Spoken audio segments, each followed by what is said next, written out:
here, focused on my own way, with never looking.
All right, race fans, I tell you what, here we go.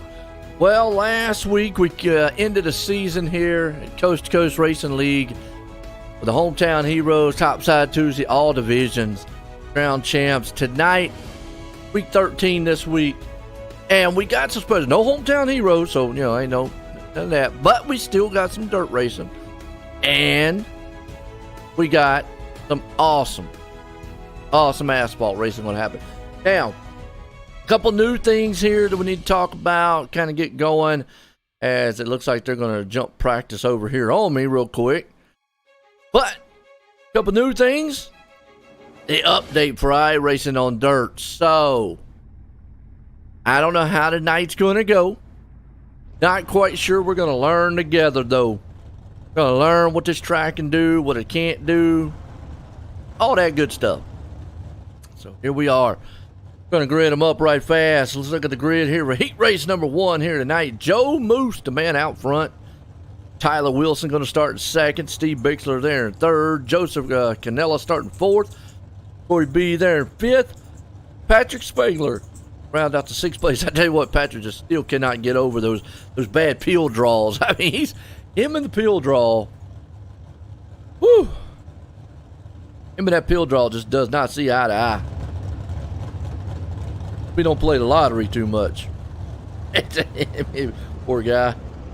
All right. Let's hear who your favorite driver is. Who you pulling for? Who you rooting for? Who you want to win? Who you don't want to win? There's a lot of possibilities out here. Let's go. I'm good. Let's roll. Green flag, green flag.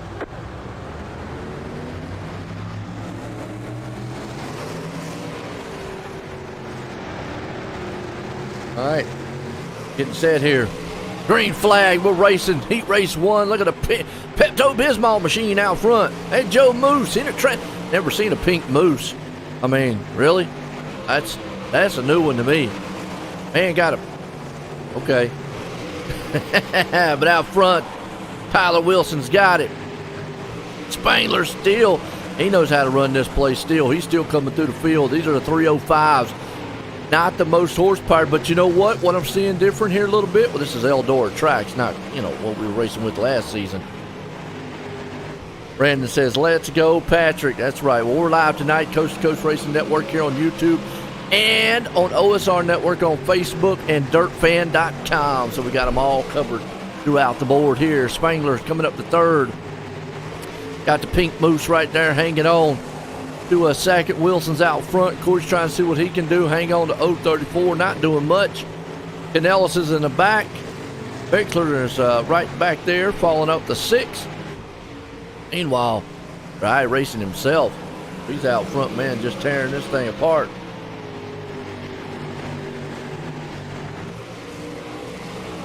Okay, Roger just said me we're doing the leader chooses the lane with the feature tonight. Okay. Thank you, Roger. Roger. You know what? Out of all the times, I ain't never said that.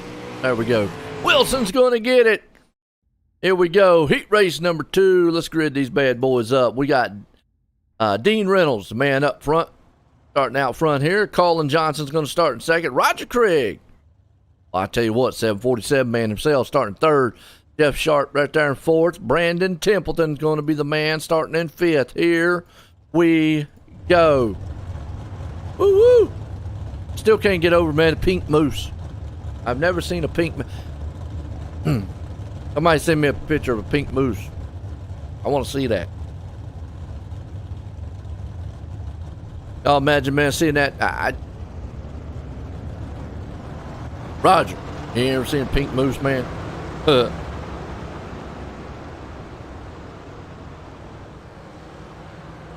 No, I think my trading paints might not be up. Let me make sure.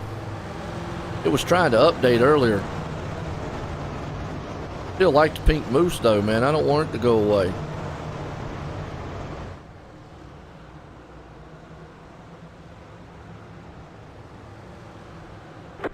Green. Yeah, I'm having a hard time.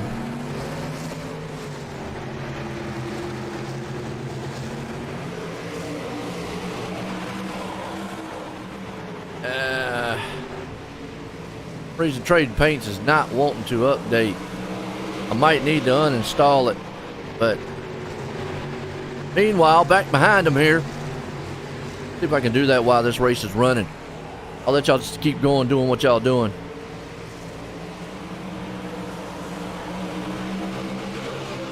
You might not hear me talk for a second, folks.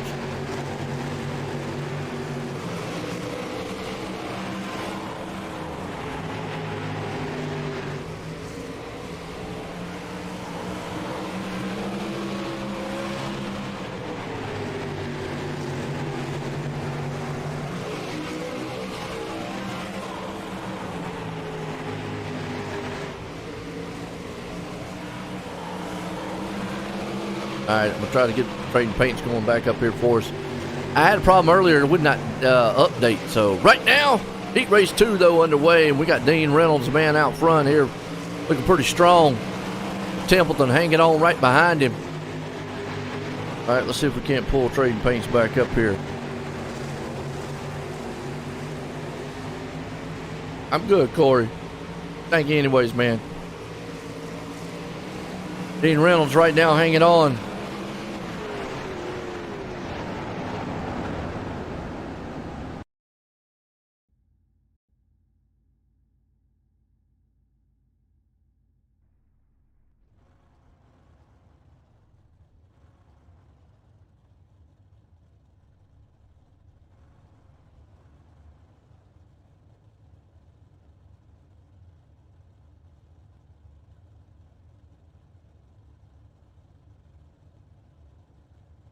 All right, just redid trading paints. Here we go. All right, finally. There it went. So now it's going to download everything. All right, Heat Race number 3. Let's look at the grid real quick. Who we got? Jeffrey Barker going to be the man out front in this one. Cody Graham there in second. Terry Landis starting third. Jason Butterfield, he's going to start fourth. And Bill Carter is the man out front, back behind there in sixth. So, all right, green flag's about to fly.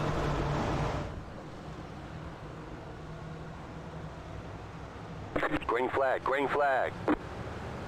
Graham, Barker, Butterfield. Green flag, Heat Race number 3 underway. You got Graham up top, Barker right down there along with him. These guys got some screaming demons happening right now. Look out back here, Landis. He's trying to see what he can do. He's on that low line. Nice looking, man, machine there. Got Galen's on it. Well, I like that. Look at that little hurricane. Look like he's got a tornado on it, smiling. A little tornado man himself, Terry Landis. That is awesome. Meanwhile, up front battle, Barker's there with him, trying to see what he can overcome. Not going to happen.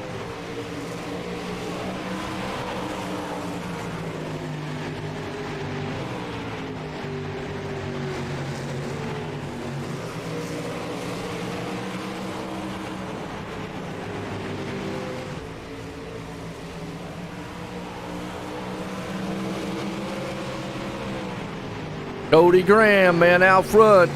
He's ground pounding it here in the Heat Race number 3, looking strong. Nice looking paint job. Barker's right behind him. Landis is hanging on to the 3rd place spot. Butterfield's back here in 4th. Calder, Bill, man, back up in 5th. Everybody kind of spread out a little bit in these 305s. All right, the biggest thing here, update-wise, is they've changed the tire model. They changed the track. Checkered flag's going to be Graham, Barker, Landis. What we're going to get? Oh, Heat Race number 4. Right. John Krupa going to be the man in this one. Randy Shreve's going to start in 2nd. Zach Chapman up in the 3rd. G.J. Boydell 4th. And Joseph Grandy's going to be the man out front here in this one.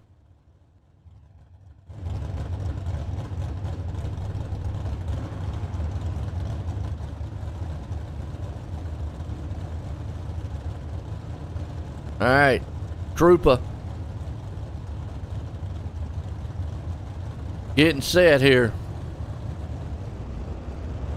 We're kicking off week 13 special here for the Coast to Coast Racing League. Check out all the information you can. We're kicking off the season next week.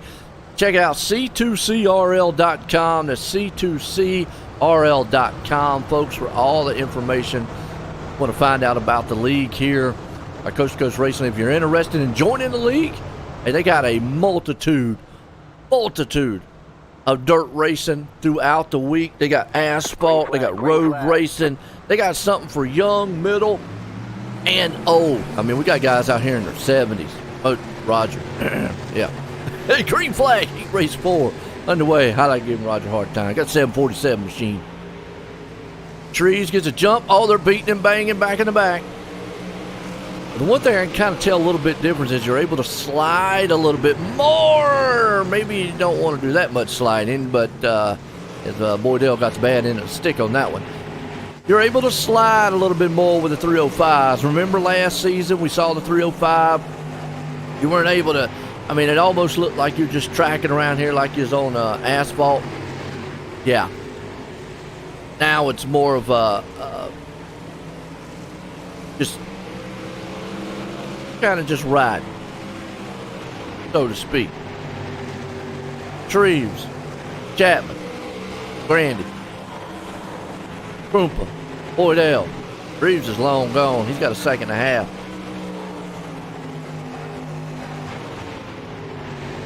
Chapman going to be the man right there behind him. Grandy's hanging on the third. Right on board here.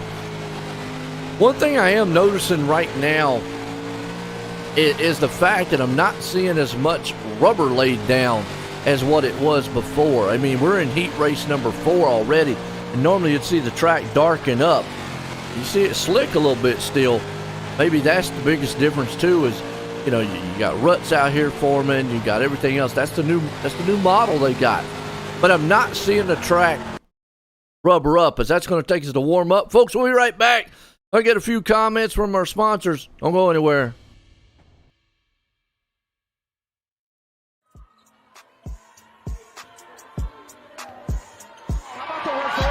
For Lucy Olson, she has her first point. Yeah, Lucy Olson, talented sophomore.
Green, green, green.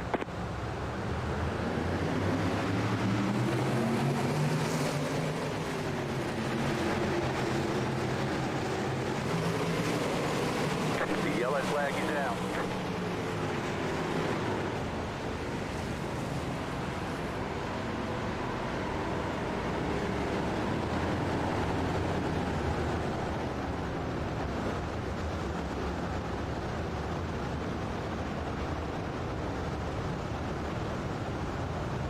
All right, folks, we're in the feature time. Sorry about that, man. I had an emergency phone call, and I had to take it real quick. So I apologize to everybody out there, the league-wise and all. Really, really do. So looks like we're under caution. So let's see what happened to the caution out here. Looks like, oh, somebody killed a moose out front. Are you kidding me? And it changed its paint job. Doggone it. I like the pink moose. That was a pink. I like the pink moose. Oh! Well, actually, no. The moose was the one that ran over somebody. And then out there, Randy Shreves, poor Randy Shreves, he dead on the track. All right, back live. Again, I want to apologize on that start there, folks. That's why I was a little quiet. I just had an emergency phone call. My wife called me up, man. I had to talk to her for just a few seconds. So everything's good, though. Everything's fine over on this side. You know, hey, look. Wife calls, you know, we got to pick that phone up. Okay. Well, man, we're good. Hey, I'm excited about next week. Y'all excited about next week? I mean, let me hear it out there. Are y'all excited about coming up here? I really want to hear, too. Don't have a lot of time to get a lot of drivers up here. Maybe I can, in between server changes here, maybe get a driver up here too about them. I'd like to get maybe Patrick Spangler or somebody up here really knows these tracks really well and how they feel about the new model, everything, and so I can learn too. Green flag. We got Moose out front. Well, not Moose Tyler. He's with them.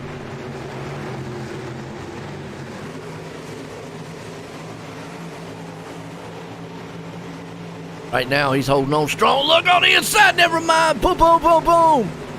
Oh, it's a big pile up. Spangler's involved. No. Templeton, man. I don't know what he was doing. But you know what? New model, new tires. Guys are trying to learn. And look at that right there. And, oh, man, Spangler right into it. Chapow. Whamma, whamma. So, looks like this new tire model already biting some of the big boys out here. Some of the guys we see, man, week in and week out that are bad to the bone. Done. You see Spangler in here. But needs to join the Discord.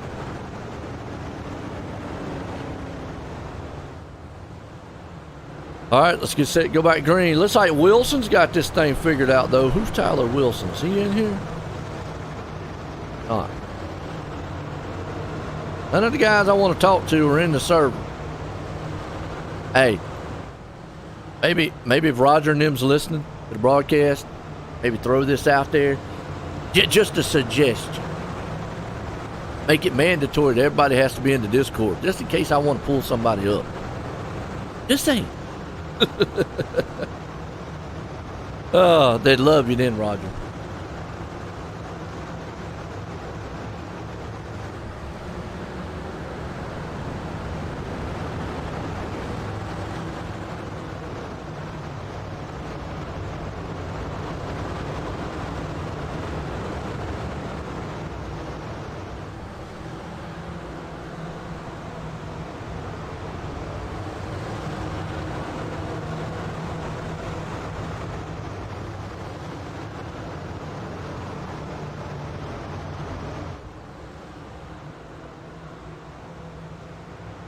Green flag, green flag. All right, going back green. Here we go. Wilson's definitely got this thing figured out, this new model. Tires and all. Again, I go back to one thing. It looks like, man, they're a lot slick out here with these cars. with these wing sprints here, even though these are 305s. Now, I'm interested to see what the 410s are going to bring. If the 305s are this much of a handful now, the 410s out here are just going to be all jacked up. You can't go wide open anymore. What is it? What do they say? Wide open warriors? That ain't going to happen. Look at that 3 wide going on in the back here around the 10th and 11th place spot. Grandy, Boydell, Spangler and company, Chapman kicking up some mud. You got that Roger Craig in the mix, you better believe it is. Man's got on his hood. Let's look at his car. What happened to Salty Dog? Where'd the Salty Dog go? No more Salty Dogs? Got Malcolm Mills on there now. That man changing sponsors. Oh, got in the back. Never mind. Boom, boom, boom, boom, boom, boom in the back. Oh, that was Jeffrey Smart. And again, they killed the moose. Watch what happened here on the caution. Let's go on the replay. Check it out again. I got the back end of it a little bit, and then, man, just telling y'all what, y'all killing mooses. Wow. And his wheel just went a plunk. All right. Man who has it figured out right now is Tyler Wilson. Wilson's got this place, man, figured out. Clean. Love it.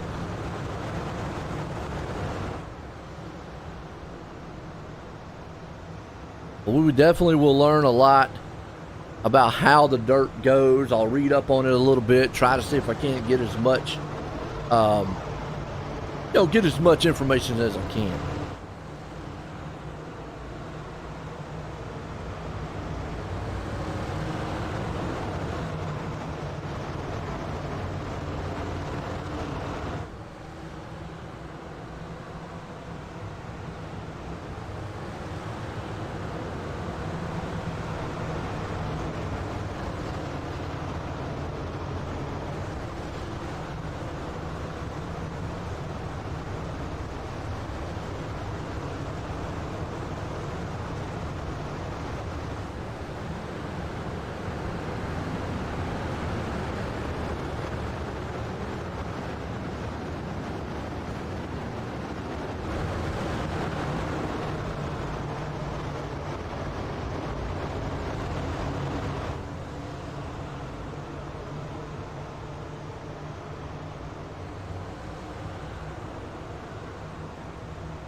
All right, Wilson.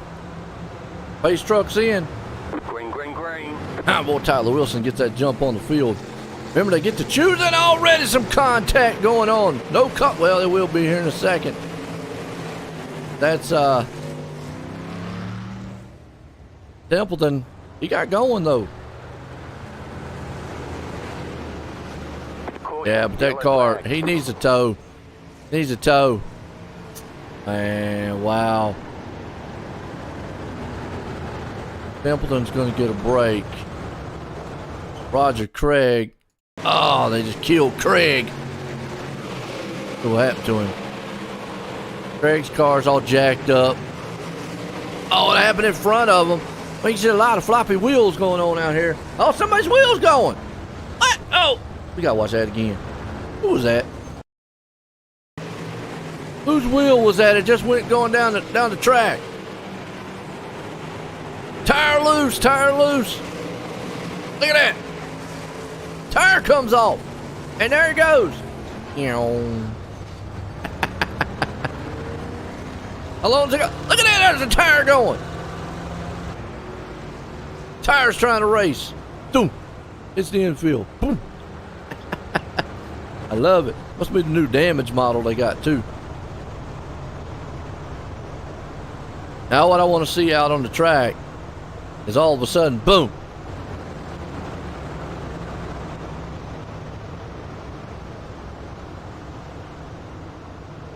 Tire's going to get knocked off the car, and then all of a sudden, bam, going to get put right back on it.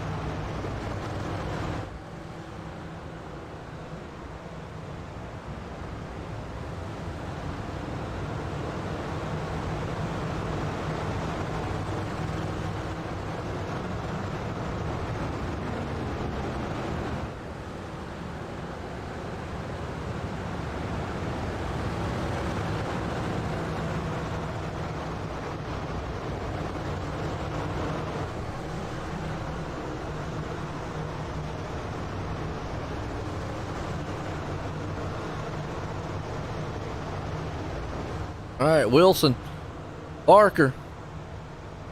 Gonna be a learning curve here. Green flag, green flag.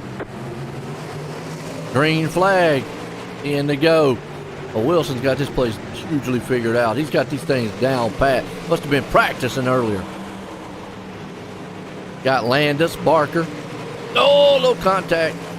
I will have to say this. These guys are going to have to practice their tail off for next week because they are struggling. And the 305s, nonetheless.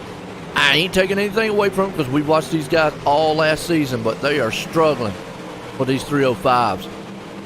It is a totally different car. Totally different. The way this place is, the track, everything, man, right now is slick. Can't drive it like you did. Good racing, though, side by side. Meanwhile, up front here, Landis is tearing down the low line. Little tornado, man, Landis.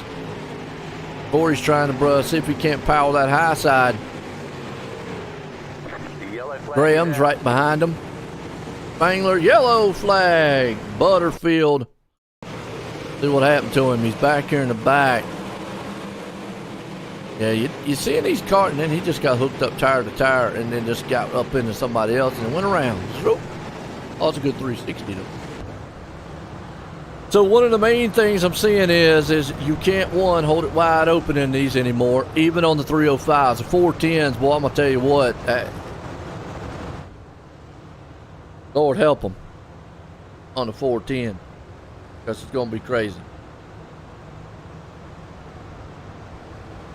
That one's going to be wild.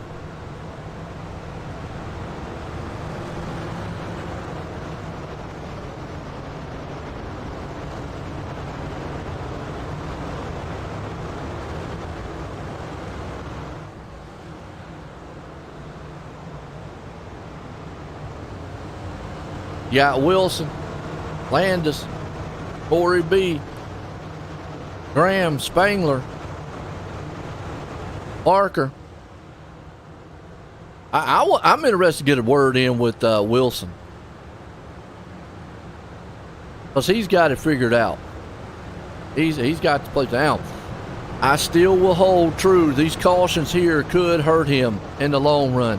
You know, we've seen it a many a times. I talked about it a many a times. You get out here, you got the place figured out. I used to say things would change. It really changes now. The track definitely changes. The one thing I can see, now you can start seeing it kind of slick off right there, starting to get a little dark. It's not getting as dark or slick as fast as what it was. The track might be slick initially. Green, green, green. And that might be the difference in coloration out here now. You can see it right there. See, the bottom lane's really got a lot rubber build up. Meanwhile, Patrick's back here. Battle for second. Landis B right there with him. But you got Patrick Spangler. He's in the back right there. Cody Graham. Terry going to be able to give it up. Terry's taking that low line. He's putting the inside. Here comes Spangler. Spangler's going to try to see if he can't get the high line going or low line going. Along with him, boy. He tries to dive it in and inside there of Landis. Landis says, I'm going to see if I can't go back to the high side. Most of these guys are taking that low end. Now he's going to the middle. I think the high lane might be the place to be. As we're clocking laps off here real quick, we got about 7 to go. Woo! It's skinny. Spangler coming back. These 305s are able to slide them a lot more. Spangler's up to third. The time's just going to run out here. White flag one more time. Wilson B. Spangler. Wilson's going to come out of the turns. They crash into behind him. Not going to matter. This man's coming out. He's got this place figured out. Wilson puts it in victory lane. B second. Spangler comes home in third. But boy, I tell you what, the story's going to be how this track is right now. It is a wild one out here.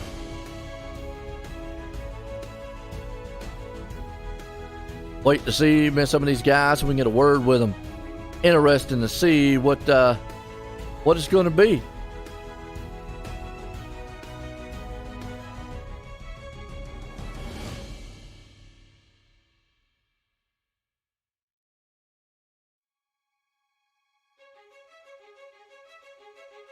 All right, let's bring up the second place man here, Corey. Corey, join the booth. Got a copy? Yeah. All right, well, I'll tell you what, man. Looks like wild racing out there. The one thing I loved, I really started to see. There's two things I noticed. One, 305 looks like it's a handful now. Two, track doesn't look like it discolors like it used to. So I'm not quite sure if the rubber's laying down like it was, but nonetheless, you came home second tonight, man, here in this week 13. How you feeling? Feeling pretty good. I mean, you know, I rarely ever drove a sprint car before this week, but, you know, the track is definitely wearing different. iRacing came out apparently and said it takes 2,000 laps on a given track to make it 100% track state, and that's why it's not taking in as much rubber as it used to. Which who's going to run around this place 2,000 laps? Well, I mean, you figure 20 guys at 100 laps apiece, that's 2,000 laps. We don't do 100-lap races. Okay. Well, you know, but still, I mean, you know, it takes in character, and you know what? Right where I was running on that high side there, I felt a little rut forming up, and I thought, if I miss the line here, I'm going to go up in the wall, and luckily I didn't do that, and I mean, I don't know. I love this new build. I love these cars. I love this group here. You know, the thing about it, too, you know, and we'll learn as the season goes on. We'll learn what the tracks do and we'll learn what the cars do. It's all new to everybody. And, you know, I saw some characteristics out there that I'm used to seeing, but it's interesting. Still, looks like some multi-grooves, but, hey, coming out here, coming second, good finish for you. Got anybody you want to thank? Yeah, Fusion Setup Shop for bringing me on, Random Designs Paint Services, Adapt Sim Sports, Fonseca Miller Racing, Coast to Coast Racing for letting me come in here, Roger letting me come in here, you up here in the booth taking over for me for tonight, and I'll be back in the booth with everybody next week. He taking over for you. Oh boy. Y'all remember, it's Joe and the other guy. And the other guy, he did good tonight. He finished second, man. Good run there, Corey. Thank you, Joseph. All right, there we go, Corey B. Well, let's bring up the man in third here, Spangler. Started off rough. Patrick, join the booth. Got a copy? Yep, gotcha. Well, I tell you what, new build, new car. We'll learn as the season goes on, as everything pans out. But the one thing I saw was the 305s definitely don't drive like they did before. Look a little slicker. Yeah, I've only ran a couple in the sprints, but it seems like every sprint, it's easy for it to, like, it snaps to the right a lot, so trying to get used to that, and just doesn't feel very smooth like it was before, so it's going to be definitely a learning curve. Well, you started off rough, got a little bit of trouble. Obviously, that pill draw still hitting you. I wouldn't advise buying any lottery tickets yet, but hey, came through that field. How was it feeling coming through the field? I mean, did you like the lower line, or did you feel like maybe the high line would have been better for you? I think the cut down, but you have to be careful when you're in the pack like that, so you can't really do it. The low line, just because everybody else is running the top and wrecking up there, so I was just trying to stay away from everybody else and try to make up some laps, some positions. How you feeling about going into the 410s? Because the 305s, you know, they didn't look like what they were. Now you're going into a car that's definitely going to be a handful. Yeah, I raced a 1-4-10 race so far this week, and it was like a dump truck in the turns where the front end just wants pushed to the wall, so hopefully I can get some more laps in and try to figure it out, because it's definitely a big change from last season. Came home third tonight. You got anybody you want to thank for a good finish? Yeah, just you for the awesome broadcast, Roger for putting on the league and putting on this charity event this week, Train Wheels Racing, Tyler getting the win there, that's a big win, and Dad Uncle back on Washington. There you go, Patrick Spangler always coming up through the field. Well, this guy had it figured out, though. Tyler, join the booth. You got a copy? Hey, how we doing? Well, pretty good, man. You know, if anybody, I saw a lot of things that I saw different than 305s, but if anybody had this thing figured out, it looked like you did, because you weren't struggling too much. Man, it sure didn't feel like it from inside the car, that's for sure. There's definitely a change with these sprints, and they're a handful. I think I just had the perks of controlling the starts, so I could get out and not really have anybody to worry about if I had a good jump, and then I could use that entire corner at my disposal. So I was trying to just run a little short slider and not mess up.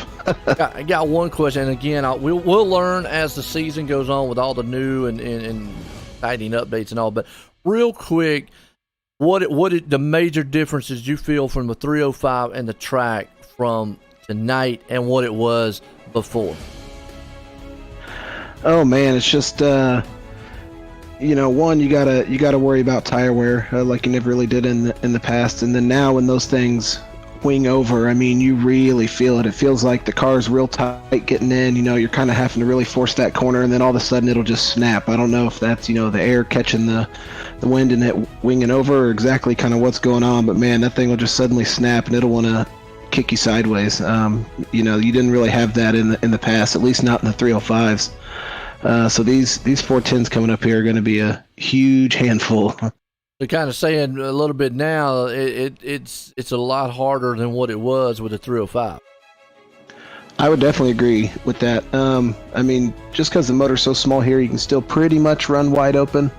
But I think you're going to see, I don't know for sure yet, but I think you're going to see here in the 410s that, the old days of just being throttle out until the track was 50% plus isn't going to be there. I think even just right off the bat here in these 410s, we're going to have to work the throttle and figure out a kind of a new way to drive. Yeah, you got a lot more horsepower in there, but I tell you what, you had it figured out from my standpoint. Came out here, put it in victory lane. You got anybody you want to thank? Oh, geez, I haven't done this in a minute. Yeah, I got some people I'd like to thank. Thank the old girlfriend for letting me run, about every single night, or at least 3 or 4 nights a week here lately. Guys over at Training Wheels Racing. I'm sure you talk to Patrick often enough. He's a big help to our team, and and just kind of you guys for putting on this show. It was nice to have this week 13 option to come out here and run and get a feel for these cars kind of going into next season. So just thanks to Roger and all the Coast to Coast guys and you for putting on this broadcast, man.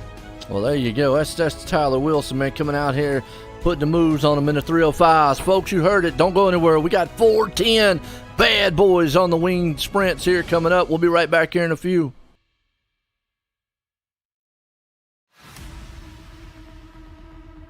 Before they go fast and start to power slide, we salute you with the big blocks 4 wide, the ground-pounding, earth-shaking, window-rattling beast of the Northeast. It's the Big Block Butterfly Super Dirt Car Series.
Well, good evening, everybody. Welcome to our weekly race chat. Adam Ross and Clinton Jeffrey are live and interactive every Tuesday night. Rivals Race Chat is your home for race discussion, debate, news, interviews, and more. They'll even take your questions and comments live on the air and talk to some of the newsmakers each week. Tune in every Tuesday night at 8 p.m. on GeForce TV.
All right, folks, here we go. Now we got some 410 wing sprints. These are about these are the fastest, most powerful wing sprints you can get into. We skipped over the 360s, so we're going to see what these guys can do. What we learned from the 305s was that they're not 305s of the yesteryears. So after this update, the 305s are a handful. 410s, though, I mean, we're here at, Federated Auto Parts here at I-55, Peevely. That's a handful. This is more kind of a bull ring track. They should be able to slide these cars in a lot more with these 410s. You got all the power in the world you're going to be able to handle here. You should be able to do something. But what we did hear from Wilson, he said that, man, that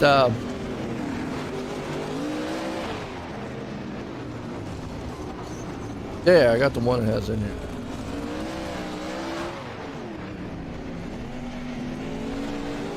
One thing we heard from him there, like you said, tire wear is definitely going to be an issue.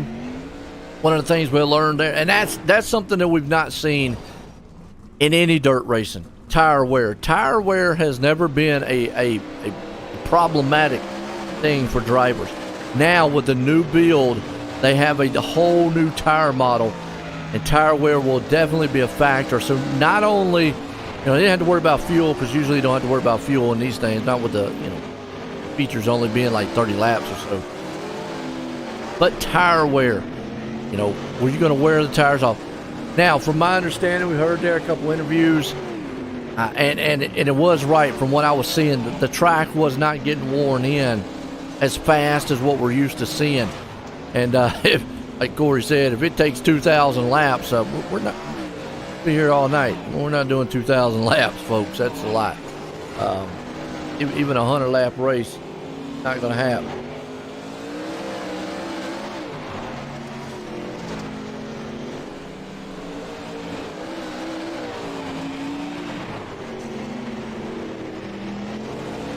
All right. So what we're seeing right now is a good one. A lot of guys out here bouncing around.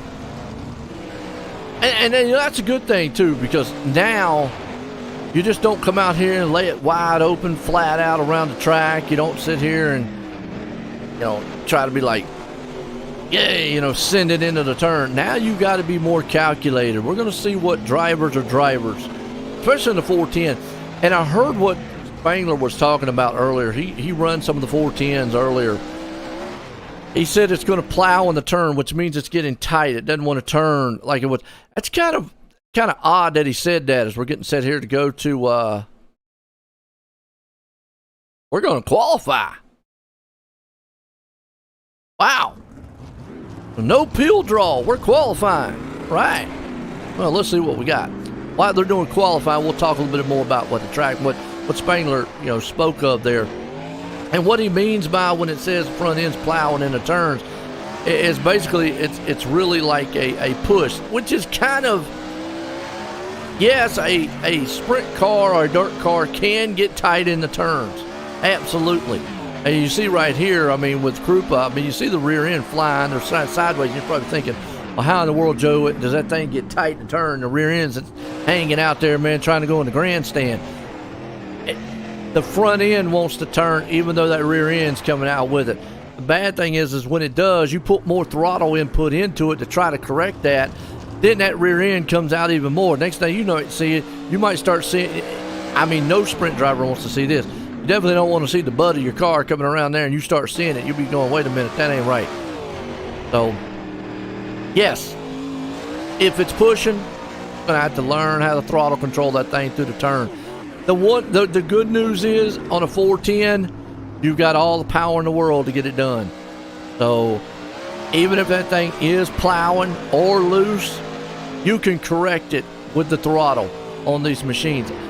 Probably a lot different still with the 305s, because the 305s, you don't have all that power. You can't just drive it out of problems. You can't drive it out of a slide. You can't drive it out of being tight. You kind of have to almost just kind of deal with it. You can, man, change your driving lines, the way you go in and out of the turns, and so forth and so on. But, yeah, with a 305 is a little bit harder because you don't have that power. Can't muscle it out. And, we talk about the peel draw. Look who's on top on pole, Patrick Spangler. If it wasn't for the peel draw, that man probably would be on top every single time. I'd have to put money on it. That peel draw kills him. But I like the peel draw. I like it when they don't do qualifying. I don't know, maybe they had to reset the server, so they probably put qualifying in, and that's fine. But I like when they do the peel draw because it mixes it up. Guys like Spangler, which we know are fast, are going to come out here and blister the track. Well, it makes it out to where sometimes he has to start in the middle of the pack or in the back.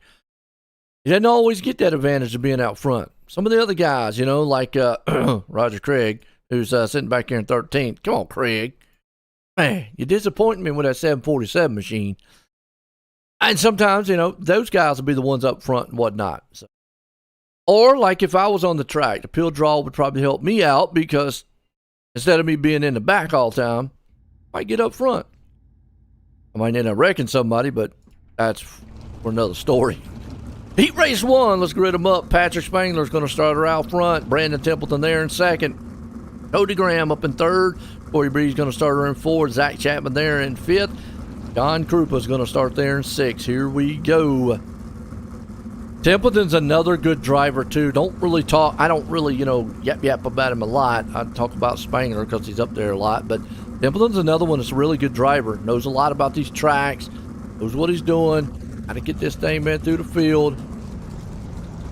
Corey's car, because he loves anime. You don't see my sticker on that thing.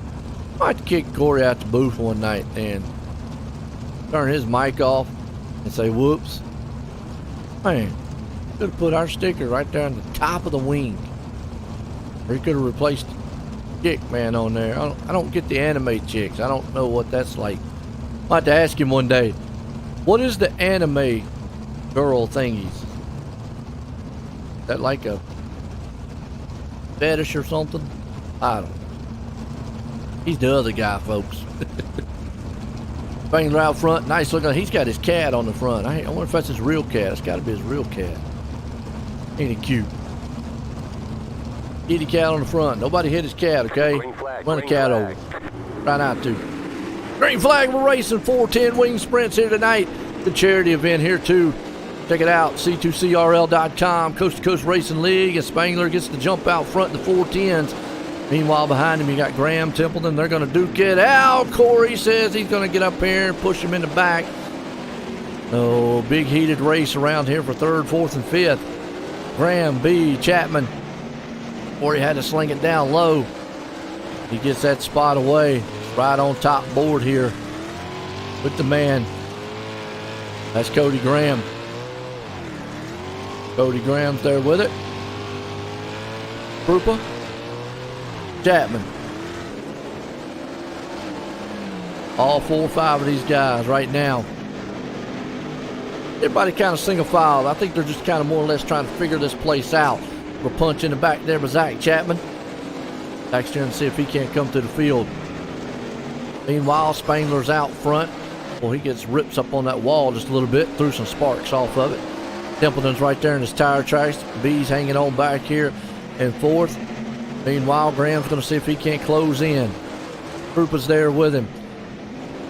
I'm waiting to kind of see visually, which I didn't get a chance to look at any of the graphic settings too. I might need to change some graphic settings here too so you can see maybe the visualization of the track itself. Change it. Oh, they'll contact the back. It's going to be Patrick Spangler winning heat race 1. Templeton's going to bring her home in second. B third. We're going to heat race number 2. Let's look at the grid real quick. Kevin Fry going to be the man out front starting there. Got old Joe Moose going to start in second. Joseph Grandy in third. Terry Landis starting fourth. Jeffrey Kemper up in fifth. Stephen Bixler there in 6th place spot. Old Joe Moose. See if he's got the muscle moose on it. He don't got the muscle moose now. He got rid of muscle moose. Well. He's to put the muscle back on there again. Mobile 1. Landis. He's got his tornado hanging on there. Galen's. Young Guns man himself, Kemper. Bixler back here in the back. He's got the salty dog on it. Kevin Fry out front. Car Quest. Hoping he don't need no parts from Car Quest. He can run on down there on the outskirts of the track and go to the virtual Car Quest and get him some virtual parts. Here we go. Pace car's in. Pace truck, that is. Excuse me. About to dive on in. Brian Company up front. About to set sail here. I-55. Federated Auto Parts here tonight. Green flag, green flag. Pace truck ducks all. Green flag. Well, you see the motors come to life. Instantly going that turn, man. Kick that rear end out sideways. Up top, though. Moose trying to see what he can do. And he hold off Grandy. A little contact in the back by Landis. There's a battle zone for second. One. Slide job leaders upside down. Are you kidding me? Fry destroyed it. Oh. Just like that. Let's go back and on the replay and let's see what happened to him. Did he catch the wall? Did he catch a rut? Maybe the first one. No, he just got sideways. The wall got him. He tried to make it around the track differently and he flips upside down.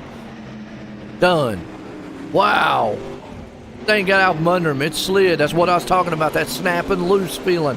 It probably got tight on him going in. He slammed the throttle. Guess what? Rear end came on around. Boom. Hits the wall. He's done. Meanwhile, battle zone. Top side. Moose, Landis, Grandy. Those three guys are nose to tail. Bixler's kind of way far back. Kemper was involved in that wreck also. Top three guys battling it out here. Grandy's got the front row seat to the battle in front of him. Joe Moose up high, Landis down low. Those two guys are going to go neck and neck, tire to tire. One's down low in the catfish line, the other's up top, hanging on with that big time pushing area. White flags out. They'll rumble this place again. Landis, oh, you man, wow. Coming out of turn 3, 4. Hits the wall. Bixler's not close enough to capitalize, but Moose is going to steal it. Moose came through there like a rhino and just ran him over while he was sideways. Well, let's go into heat race number 3 and grid it up. What a finish. Randy Shreve's men out front. You got Tyler Wilson there in second. Stephen Speed starting third. Jeffrey Barker up in fourth. Jeff Sharp starting fifth. And Roger Craig going to start her out there in the 6th place spot. Let's see what Craig's doing. Let's look through the cars real quick. Look at these paint jobs. Always like looking at paint jobs. Real quick. Nice looking paint jobs these guys always bring out. Barker's changing the wing. He's going, looks like he's putting a little less downforce. No, now he's putting more downforce. Okay. So he went to put the wing down with less downforce. Now he put the wing back up. He saw it moving. And basically what he's doing is, that's about all you can really do with these cars. You can't do much on a fixed setup. There's old Roger Craig. Got a salty dog on the side of this one. There it is. 747 machine. But yeah, basically what you're seeing right there is he's adjusting the wing. The higher up you get, obviously the more downforce you're going to get. Going to lose a little speed in the turns. A bull ring track like this really probably wouldn't affect him too much. Maybe a little bigger track. Yeah, where you'd want a little more speed on the straightaways. Track like this, I think you'd probably want a little bit more handling. So that's about the only thing you can do adjusting wise. I don't know if you can do brake bias in these cars. Y'all never have asked. I know you can on asphalt, but being a fixed setup, that's it. These are not open wheel. Pace trucks in. Green flag. Heat race number 3. Wilson's out front. Shreve's right there. It's a battle zone for 4th and 5th. Meanwhile, Barker falls all the way back. Craig's going to see what he can do on the top side. He's up to that 4th place spot already. Shreves is trying to hang on to 3rd. Craig says keep messing up. I'll be up there in a minute. Meanwhile, far back in the back, you got, looks like Sharp and Barker. Wilson, Spees, Shreves. Top 3, single file. Sharp right now hanging on the 5th. Barker's moved out. I said single file. As soon as I say that, here comes Spees. Spees says I want Shreves. So say Shreves, Spees real quick. About 10 times. That's a tongue twister. Spees there on the inside. He's in that gray machine. Got awful wiggly. Here comes Shreves. He's going to tear up that back cush bar. Wilson out front. Remember, he did an awesome job in the 305s. From my standpoint, he had them figured out. Let's see if he's got these 410s figured out. right now trying to hold on, see if he can't get a good starting spot in the feature here tonight. Everybody's going to make it, but it's all a matter of where you're going to start at. We already know Spangler's going to be the man on pole. Wilson's there with him. And a little bit of mishap, man, by Spees. White flag, they go together. Spees into the wall. Wow, Craig's going to move it up to third. He's going, hey, Merry Christmas. Thank you. It's going to be Wilson, Shreves, and Craig going to hold off Sharp for third. Well, I knew Craig had some good luck every once in a while, but that man right there, Wilson, awesome. Awesome job. That should swing us over to the warm-up. We'll hear from our sponsors and be right back here in just a few. What we got? Yep. Warm-up time. We'll be right back here in just a few, folks. Don't go anywhere.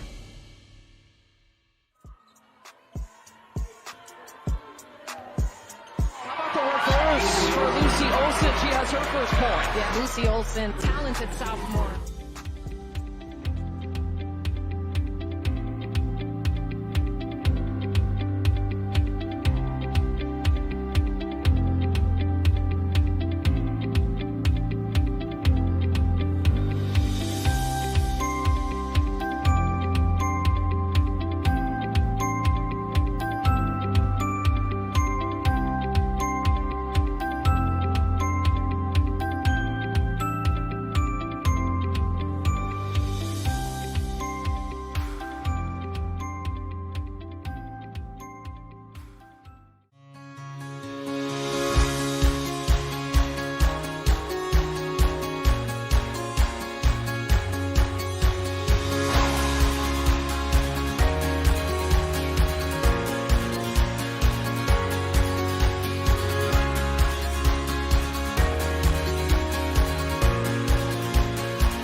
All right, here we go. Feature time.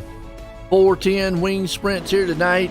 Check out all the information you can here at C2CRL.com. We got the Coast to Coast Racing League here. Kicking off the new season next week, man. So we'll see what happens. Hopefully it'll be a good one. I'm not sure. Well, I shouldn't say I ain't sure. And the only reason I say I ain't sure is because this tire model, track model, and everything else is just, I don't know, crazy. A lot of these guys are going to have to practice a lot. Let you look at the grid real quick. Got 18 machines here about to do good. And my hat's off there, man. Old Roger Craig with that finish. Have a good starting spot. Joe Moose going to be there with him. Spangler, Moose, Wilson, Templeton, Grandy. We go.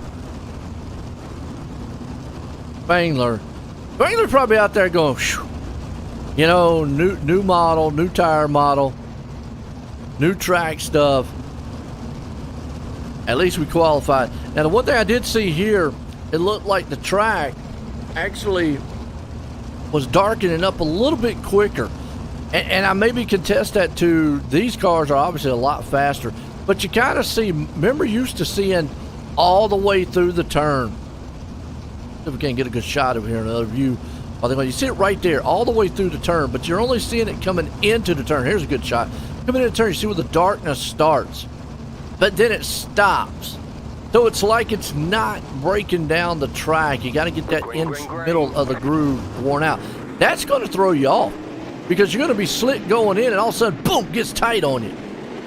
Oh, that's where you get that snappiness from. Meanwhile, Spangler says, "See you later, long gone." 4 wide to back, it's mayhem. Here comes the tornado, man. Landis himself on the inside. These guys, man, are just back here pulverizing on each other. Templeton's in the wall. Drove somebody up in there, too. Let's see what Roger's doing back here. The 747 Jumbo machine. He's having his hands full. That thing's like a Bronco bull on him. He's riding a bad moose. Got to. Right now. Meanwhile, Landis trying to tear it up through the field. He's up top. Spangler's got it going out front. Looks like if you're out front, that's the place to be. That's where you want to be. Right now, this is the area of mayhem. Around here, about 4th, 5th, and 6th place spot. These boys, man, are cooking. Tearing this track up top, pushing the cushion to the wall. You got the middle groove men trying to form in. Landis is down there, but he's tornado in that bottom side. If there is any catfish down there, forget about it. They're dead because he is ripping it up. Here comes Corey B and his purple machine. I had to call him Corey Purple. Barney. Let's leave it Barney. Templeton, though, up in 4th. Top side cushion. He is ripping the wall right now. Trees trying to see if he can't hold off down there kind of middle side of the track. See that thing, man? He drove it out of that slide.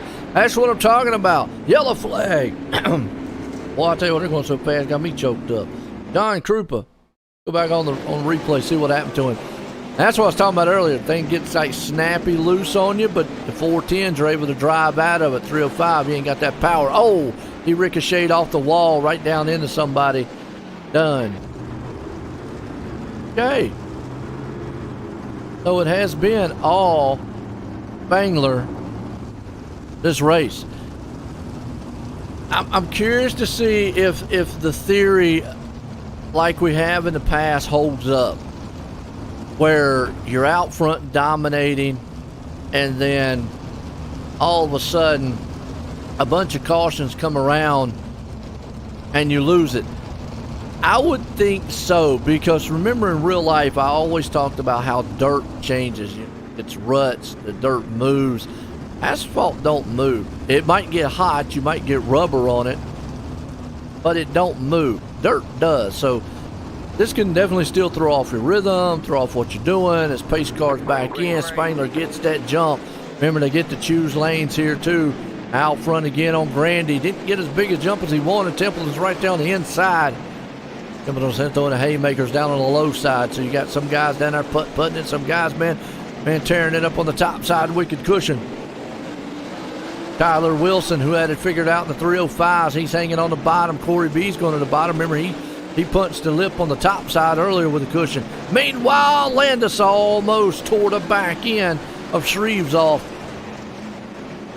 Excuse me, could have been Templeton. Templeton falls back there in the clutches of 5th place. Spangler's out front. Here comes Templeton again. He's going to see if he can't get back here and get around Landis.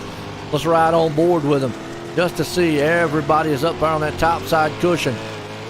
Starting to see into the turn, maybe almost to the middle. Bam, smacks the wall a little bit. But towards the middle, starting to see it patch up just a little bit. Yeah, you can see this track starting to slick off. Oh, the leader's in trouble. Wow. Krupa wrecking. But I think the big talk here is the leader, I think, got involved. Spangler. Yep, Boom! Right there. Wow, I don't know if that damaged his car. And the third place man got involved. Are you kidding? Oh boy.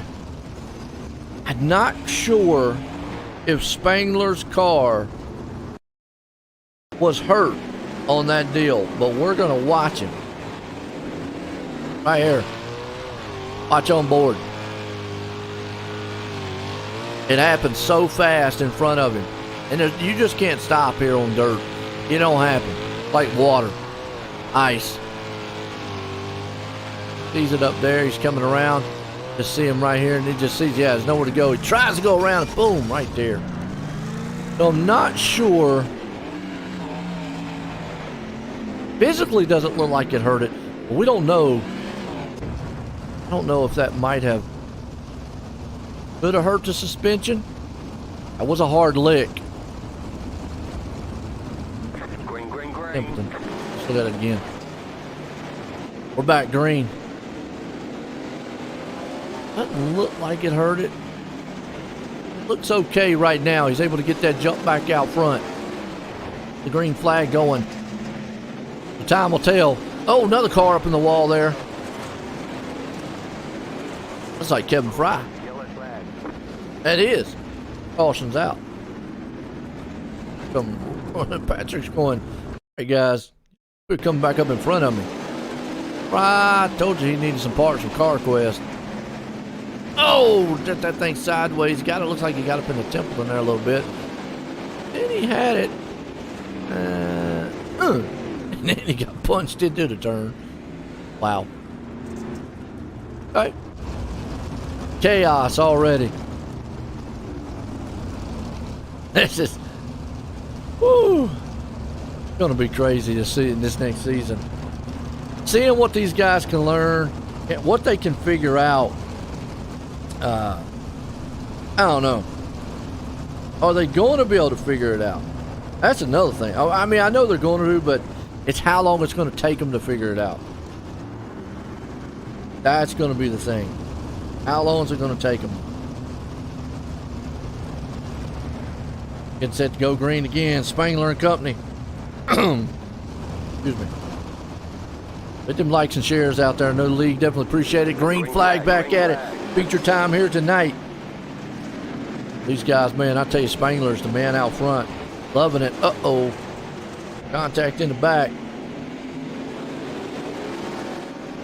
Chapman and Company. They're able to keep going, though. Look at the second place. That's where a lot of rumblings are happening. You got Speed, Shreves, Landis, B right there with them. Graham. Top 3 and 4 guys already. Meanwhile, out front, Spangler. He's hanging on to it. That's Patrick Spangler. Oh, yellow flag. We got a big one in the back. Looks like Bixler's around. Let's go back on the replay here and see what happened.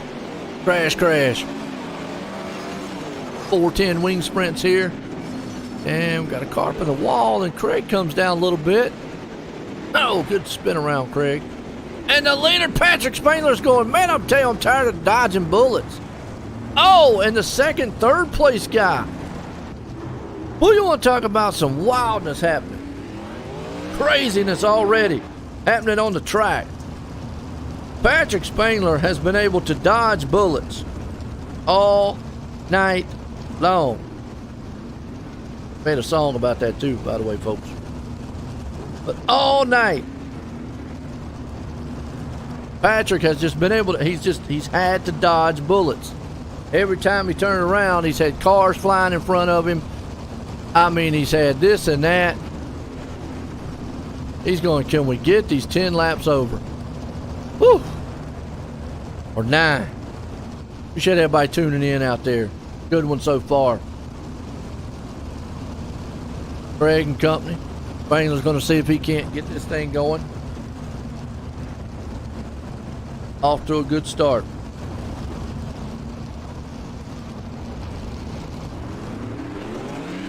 Patrick Spangler throttles it down. Shreves right behind him. He's right there on that cush bar.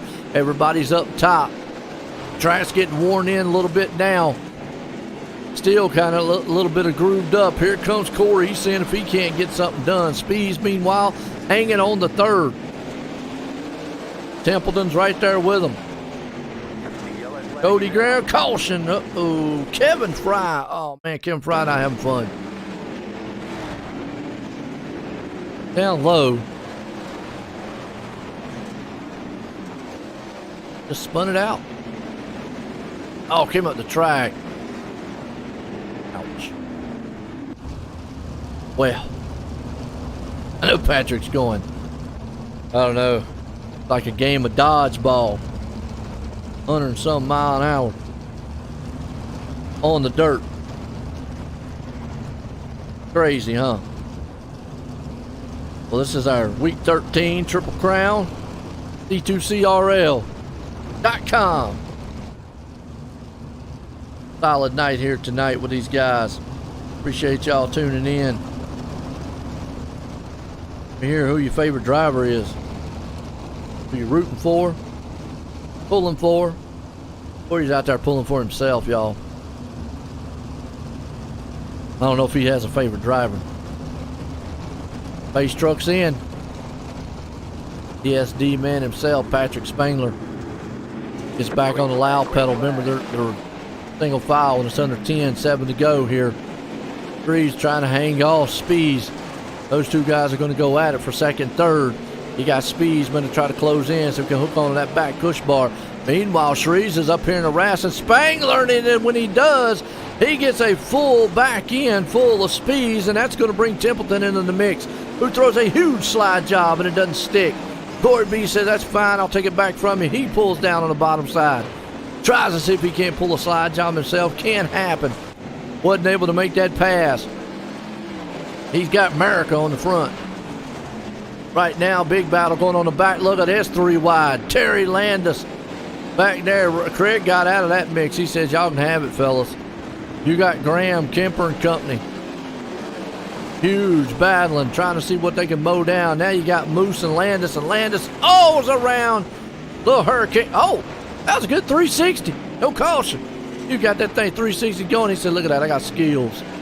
Meanwhile, Spangler's catching up to lap traffic. Up front, you got Shreves. Then if you can, one more time. White flag won't matter. They all can die on the track now.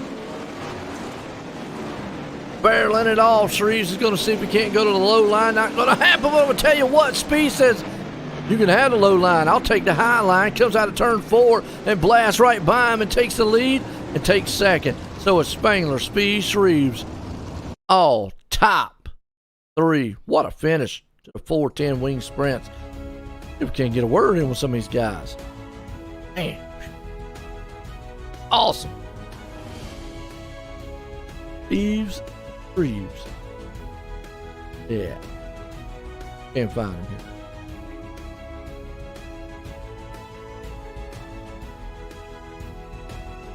See him.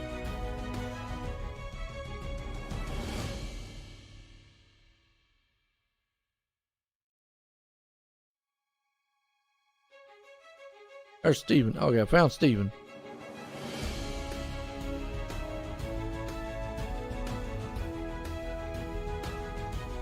All right, let's bring up old Steven up here and get a word with him. Steven, join the booth. Got a copy? Hey, what's up, Joe? Well, man, I tell you what, I know it had to be more of a handful with the 410 than it was the 305s. Kind of take us through what the major difference you felt with the 410s now than what it was. You have to be a lot more throttle aware. It just seems like with this change this week. So first time I've been in the 410. It's been a while since I've driven it anyway. But yeah, you have to be a lot easier on the throttle, even whenever the track's got some tack to it. Where before you could kind of full speed off the corner. Now you got to just be careful with it, and tire wear wise, you got to be careful with it too, and just kind of save your stuff a little bit. And I was just kind of driving around trying to figure out what I was doing and stay out of trouble the first half of the race, and then kind of started picking guys off as it got slicker, and maybe they were using tires up or something. I don't know, but no, it's fun. I like the new track model so far. Yeah, you talk about the track real quick out there. The one thing I've noticed I'm seeing a lot different is it just doesn't look like it's rubbering up or slicking off as quick as what it did before. Yeah, completely agree. I was actually looking on the iRacing forums today, and Tyler Hudson had some some comments in about it. They've got it. I think he said that it takes 2,000 laps of individual car laps to make the track kind of where it used to get, all completely blown off and slick top to bottom. So we're probably not getting there, but this one started to slick up pretty decent through the middle. You still had a little tack off if you wanted to try to run the middle. So I think as we all learn it, I think we'll have some good racing and be able to make multiple lines work, I hope. Well, you was able to make that high lane work and blasted right by and got second place. You got anybody you want to thank? Same old. I like to thank everybody that puts time and effort into the league. We have a good time running it. Always shout out to the Gambler teammates. This week, special thanks and recognition to the Steve King Foundation for all that they do for the racing community, and just really like that we put a little money in and have a little fun doing it to help them out as a charity. I think it's a great thing that they do. Oh, absolutely. Like you just said, well, man, congratulations on that second place. Thanks, Joe. There you go. And like you just said, been a Steve King Foundation, a great foundation. Well, this guy here, old Randy Shreves, man, he had second. Next thing you know, old Speeds went blowing by him. Randy, join the booth. Got a copy? Yeah, I got you, Joe. Well, you had second. Next thing you know, you got Speeds blowing by you on the high side. What was your take on that? Yeah, that last lap there, I just kind of pushed it way too hard and got loose there in the slick and gave away second there. But, podium's not too bad, especially with the new cars. They're a bit of a handful to drive these things now. But, yeah, they're definitely a lot of fun, though. It's definitely a fun race. What's your take on how you feel about these cars now as opposed to what they were? You definitely really have to drive them now. They were really predictable before. Now they're just, everything's unpredictable. You don't know what the car's going to do. They're really rough. I know there's a lot of back and forth on the wheel, so I don't know if it's something to do with the setup. Maybe we can work that out in a setup, but they were definitely a handful compared to the old cars. Well, I'll tell you what makes for exciting up here. I know you guys will get it figured out. Came home third tonight. You got anybody you want to thank? Yeah, for sure. Definitely want to thank my team, LGR Motorsports, ABR Setup Shop, Coulter Westhead, Red Line Design Company, One West Foundation, Wraps and Stitches, KSB Builders, Finish Line Repair, everybody at Coast to Coast for everything they do, and and you guys up there in the broadcast booth. There you go. As old Randy Shreves bringing her home here tonight in third. Well, this man here, he had to figure it out. Patrick, join the booth. Got a copy? Yep, gotcha. Well, I know you're probably going to be advocating for let's qualify more because the pill draw definitely doesn't always work out for you. But came out here on pole. You said earlier you feel like the 410s are going to push. How do you feel now about the car? Is it still the same as what you were talking about, or was it a little bit different? I think when I ran it earlier this week, the track was super tacky because it takes forever for the track to wear in now. Whenever it slickened off, and I learned that you have to drive them completely different. I'm driving like a late model from last season, so they're using a lot more throttle. So I'm like half throttle, where before I'd been like 3/4 to full throttle. So I was able to get into the groove of it. But yeah, it's just a learning curve, and hopefully grow to like them. That one was definitely more positive than earlier this week, though. Yeah, I noticed now. I've noticed like we've talked about how the track state is not getting as slick as what it was and not rubbering up. How does that affect y'all driver-wise? Before you could see all the way through the turn, through the track, it would just rubber up, darken up, and y'all would talk about that's where the slick is, and you get up top in the tacky part. How does it feel now where there's patches there? Yeah, it's hard to tell where it is, so it's very difficult right now, and haven't raced a race yet where the cushion actually got a decent size or could really feel it. So hopefully they alter some sort of cushion will build so we can feel it, or they do something where it slickens quicker. I don't know. It's tough right now. Hey, I tell you what, makes it exciting. Definitely a learning curve, but you got something figured out. You put it in victory lane. You got anybody you want to thank? Yeah, just awesome broadcast. You and when Corey's in there, Corey, and Rod run the league in this charity event. And Training Wheels Racing, Tyler racing with me tonight, and Dad Uncle back on watching. And hopefully I can keep the car in one piece in the Enduro next. Hey, no doubt about it. Good luck out there, Patrick. Thank you. There we go. We just heard it. We're going to an enduro race, and if you've never watched one of those, it is what it is. It is an enduro. Definitely, you got to survive on one of those. It's a wild 75-lap one. There is no cautions. There is nothing. I understand there's no cautions or anything, but we're going to set it up, street stocks here, but we're learning a lot about the new iRacing build here with the dirt. It's going to be an interesting season. Stay tuned. We'll be right back here in just a few, folks.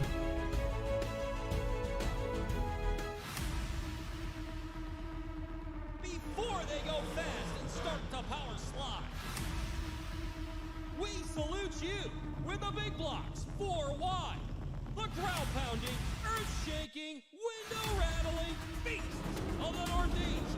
It's the big block modified Super Dirt Car Series.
Well, good evening, everybody. Welcome to our weekly race chat. Adam Ross and Clinton Jeffrey are live and interactive every Tuesday night. Rivals Race Chat is your home for race discussion, debate, news, interviews, and more. They'll even take your questions and comments live on the air and talk to some of the newsmakers each week. Tune in every Tuesday night at 8 p.m. on GeForce TV.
All right, folks, here we go. Endurance race time here. Street stocks. We haven't seen street stocks in a while.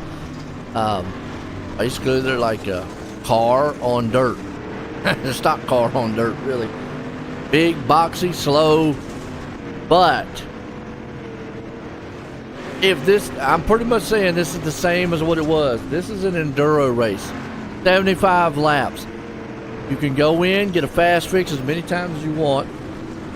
If it's the same rules as what it said last time, no, Roger will let me know here if I'm telling wrong. But anything goes. Basically, last man standing. There is no cautions. There's nothing. So if you want to wipe somebody out, there you go. But remember, doing that, they can go in the pits, get a fresh car, come right back on the track, and, well, we've seen it before. Boom. So you might as well say Enduro Derby. That's about what we're going to see. It's wild, it's fun, it's crazy, it's interesting. It'll be hard to keep up with on the ticker because You're going to see some guys go a lap down and so forth and so on. So we'll try to keep you up to date. It was chaotic in the. We had it done in the Hometown Heroes one time, but got to give a real shout out here. Steve King Foundation does a lot for the dirt racing in real life for drivers, crews, families of drivers who have unfortunately been in an accident, lost their life in racing or anything like that. And they help, and it's a great foundation to put forth and help families and drivers and crewmen and anybody involved with the motorsport that needs medical or unfortunately have lost their life. We've seen it, several of them out here happen. So qualifying, quite sure why we're qualifying. Roger, why we qualifying on in a Duro race, man? Y'all should have just peel drawed this one and said have at it. Basically, we are saying have at it, boy. It's gonna be wild. It's a fun one. 75 laps of mayhem. I know Corey said he was going out here. He was looking forward to this one. Well, D's Nuts is out here right now. Hope nobody gets out there and cracks his nuts. Well, so we'll watch Mark Gilbert in his car. Corey up top. Now, this is Corey's bread and butter. He likes the street stocks, okay? So it's not going to surprise me if he doesn't stay on pole. The problem I see here is whether or not he's going to stay on track. Oh, never mind. Stephen Speed says, not today. I'm taking it. There's the Moose Man. Joe Moose. He's back in 11th.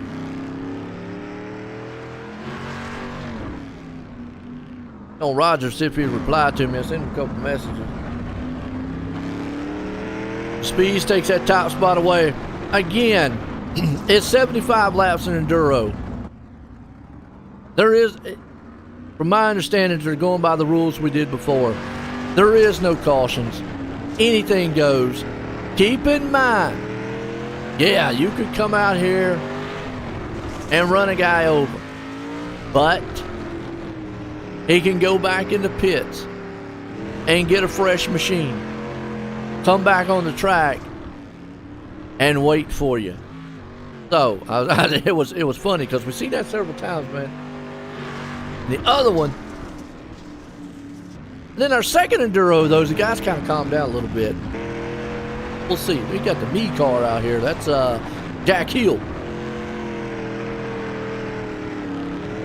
Now, even with the new tire wear model and all that they've got here on dirt, these cars are just like, they're big, they're clunky, they're slow on the track. I mean, I would even say they're probably a little bit slower than the 305, obviously 305. Don't turn as easy on the dirt. It's like a big box with wheels on dirt. Here we go. Qualifying, winding down. You're about to see something exciting. You just like no holds barred racing. Best man standing who could avoid wreck. If you need practice avoiding wrecks, here's the race for you. I definitely need to be out here on this one because, yeah. We definitely appreciate Coast to Coast Racing League putting on the charity event this week. Steve King Foundation. Check out C2CRL.com for all your info. Like I say, Steve King Foundation, a great foundation, does a lot for motorsports, a lot for the families and all, crewmen, drivers, anyone that's been involved in any kind of accident or gotten hurt, unfortunately lost their life in the motorsports. Steve King Foundation definitely steps in for help. If there's any fish in that pond, get a close up, maybe see a fish jumping in and out of the pond or something. We did see on the track one time there was balloons. Corey saw that one time. Okay. Here we go. Roger got on his car? Oh, he got a dog. Got a pit bull on, not a pit bull. He got a bulldog on the front of that thing. Kind of looks like that dog in Tom and Jerry. What it reminds me of. But that one looks a little meaner. No, that dog Tom and Jerry was kind of mean. And I've got two of them. The number 75's got it too, Steve Bixler. They're a bunch of salty dog guys out here. You know what? They're about to take a bite out of somebody. They're gonna get in the back end and say, I just bit somebody in the butt. Maybe. Who's the one car out here? Hold on. Oh yeah, Gilbert. He's hoping they don't bite him because they ain't gonna bite him in the butt. They're gonna get here and bite these nuts. So it might hurt. That's all I'm gonna say. We'll leave it at that. We're trying to stay PG up here, folks. You know what I mean? We won't go too far. Here we go. 50 laps. Oh, they lowered it down. It was 75. We're going 50 laps then.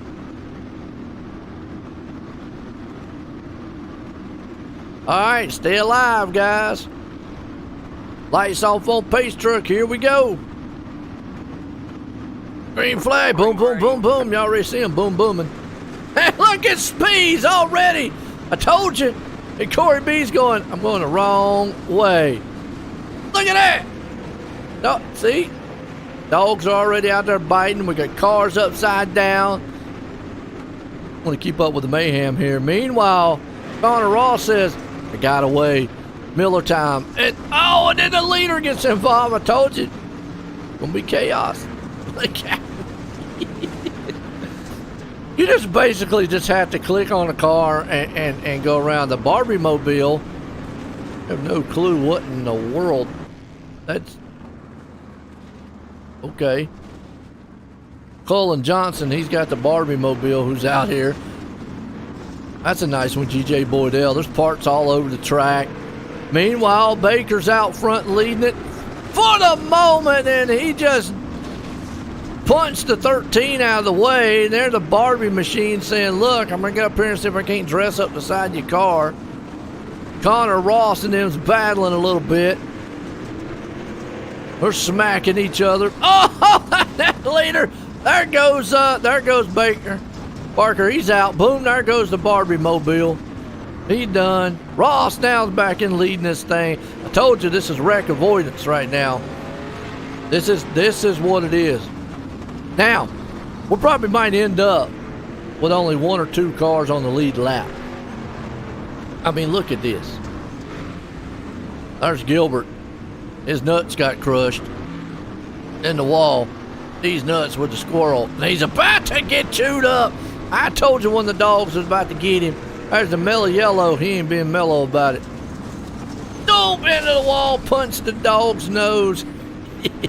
Connor Ross out here going, hey, so far, he's got the cleanest machine on the track. Man must be drinking Miller. Because that'd be the only way he's staying clean. He's got to be drunk. I don't know if it's safe to be the leader or not. You got a target on your back. But here's the thing. There's only 5 cars on the lead lap. Here's how these races go. Fun. I'd be kind of careful because you see that car behind him lurking.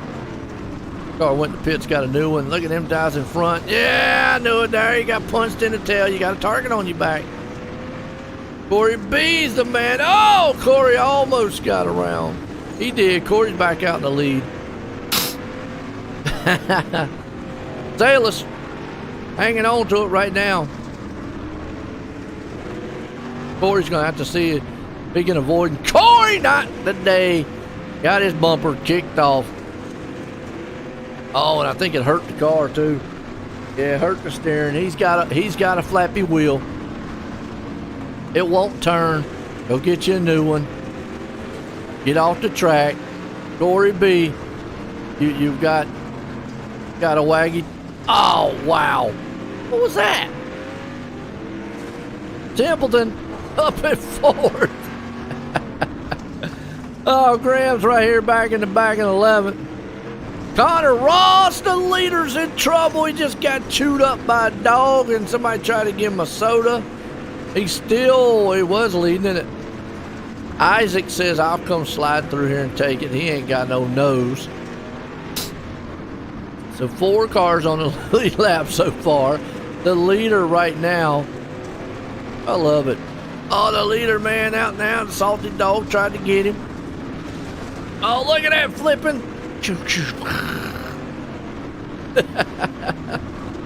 Oh, man.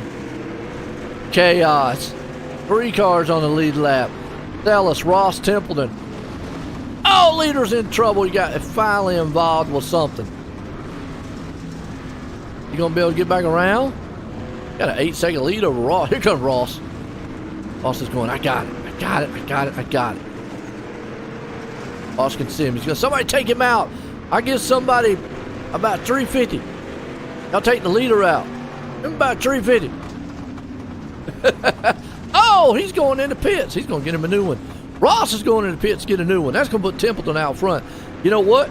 That's a good strategy because everybody else is lapped down. Why not? Go get your new car. Come back out. There's only 3 cars on the lead lap. Hey, yeah, go get your new car. Come back out. Zoom, zoom. Ross can't get into his pits. What in the world?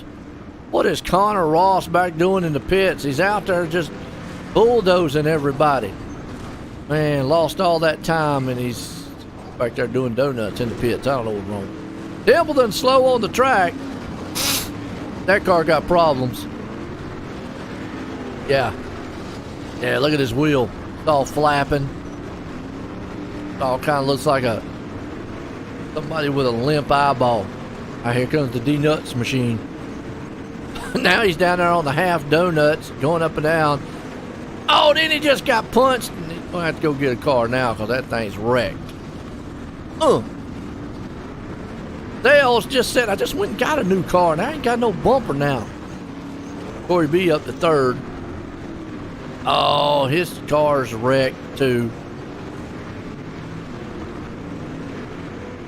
Barker's there. Yeah, it won't turn. That thing is junk. Fun. 3rd place man right now.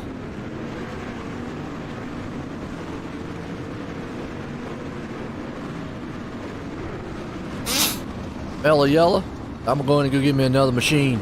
Be right back. Boom, back out on the track here. It's mid. But let's see. 1 guy on the lead lap. That man right there. Dallas. Oh, he just spun out one of the salty dog.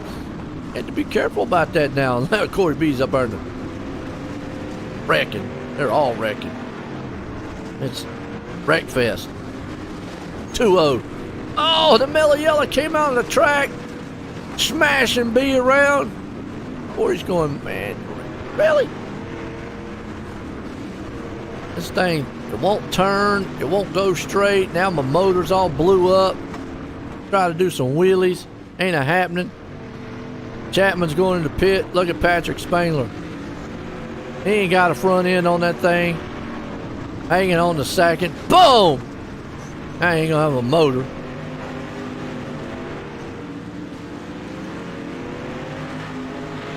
Spangler's gonna try to see if he can't do what it is, but still, I mean, this guy right here, I guess as long as he doesn't have to go into the pits, he's all right.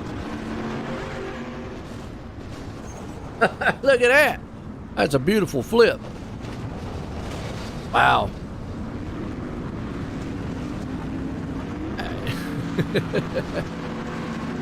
All Isaac has to do is survive. But they're not going to let him.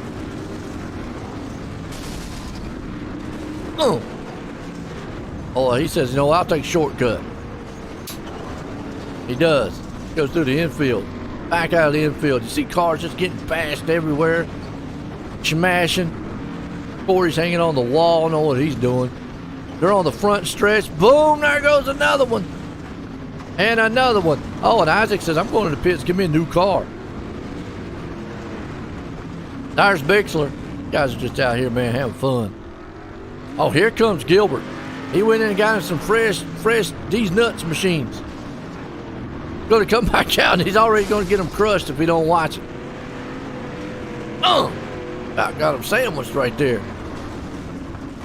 Enters the pit road, a little bit closed. Roger Craig, he's out there. He's got a half bulldog. He's trying to see if he can get a bite out of Barbie. Or he's just going to hang out in the middle of the track. Oh, Craig tried to get away, couldn't get it. Good grief. Dallas now with a new machine, or half new. See, he's got that advantage. Because right now he's got several cars a lap down, and Barker, he's out there pushing on him, smashing on him. Get out the way. Barker's right in second. Butch, Templeton. This is a 50-lap endurance race here. Everything goes. Chapman hangs on. He's doing wheelies. Oh! Somebody slapped Barbie. Wow. Going in, getting cars coming back out, using them as torpedoes. Ran back here in 8th. Big battle's happening for second. Got Templeton, Barker. A little further on back. Oh, look. Oh. Quite sure what they're doing. One's a dog, the other one's something. Are they like locked up?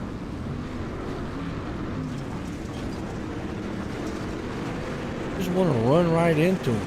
There you go.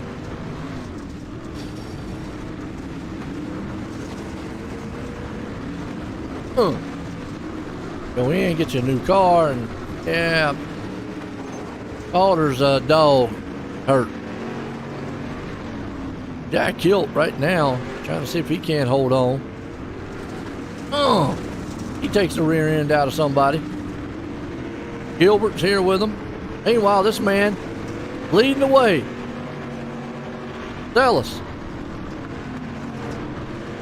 Just staying out of trouble. And rightfully so. Everybody else is a lap down. He's the only guy on the lead lap. That's luck of the draw. Templeton there in second, trying to hold on to second. Chapman hanging on the third. Templeton's got a target on his back, though.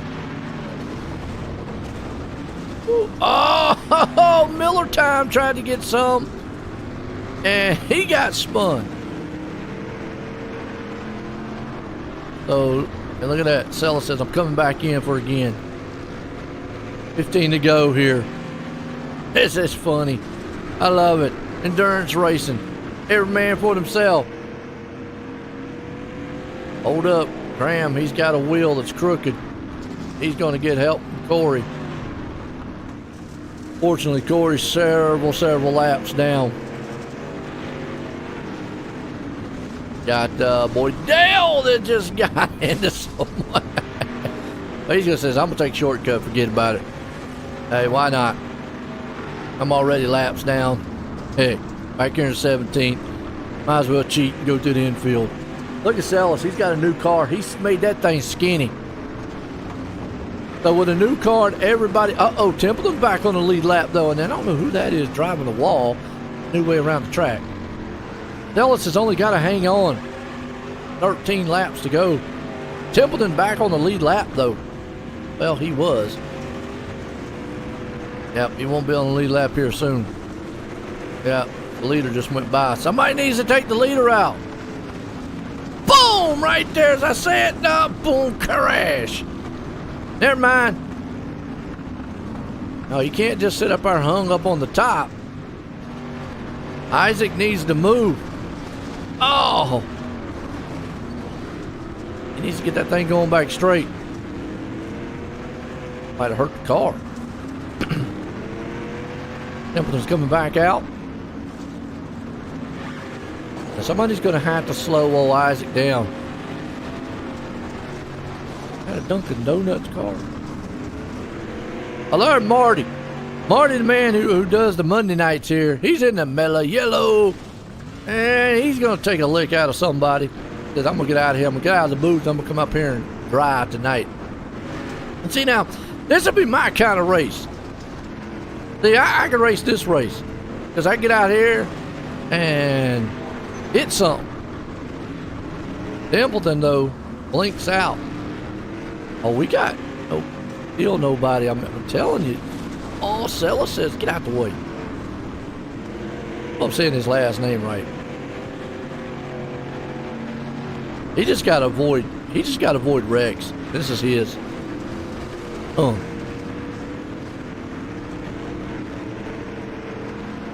There ain't gonna be no suspensions for next week for this. This is about the best way you can do to intentionally wreck somebody. Hook them and go. Chapman's trying. Well, somebody got Gilbert, the D's Nuts machine. Here comes Mellow Yellow, Marty around here. He's having fun. See what Templeton's doing. Templeton's on the race. Says, you know what, I'm done. Oh, there they go. They were lined up single file. Whamma. Nobody's messing with the leader, though. Nobody needs to, though. Oh, are they protecting the leader?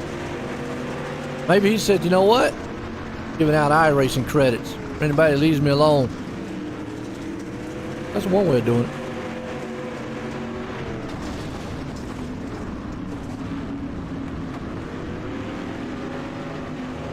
Tell us right now, Chapman, man in second, Kemper.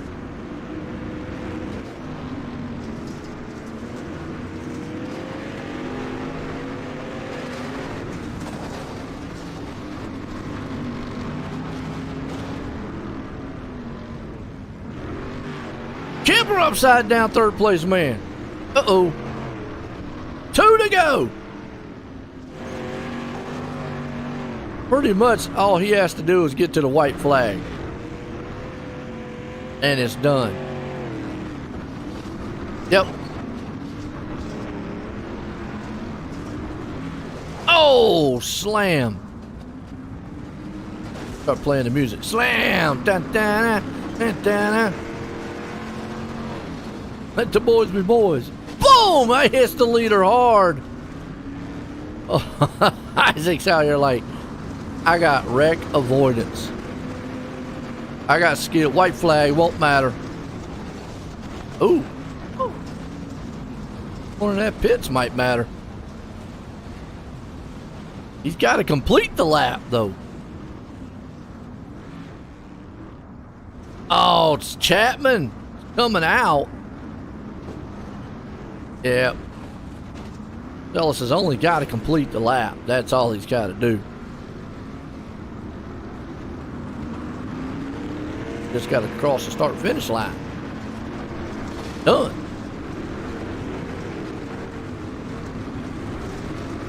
Yeah. He's going to come across sideways. Isaac's going to survive. Baker's going to bring her home. Second. He survives. See? Coming out of 4 real slow. Yep. He got it. Maybe.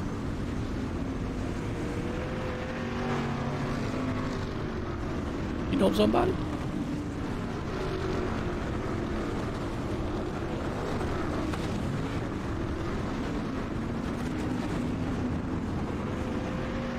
Chapman's coming around.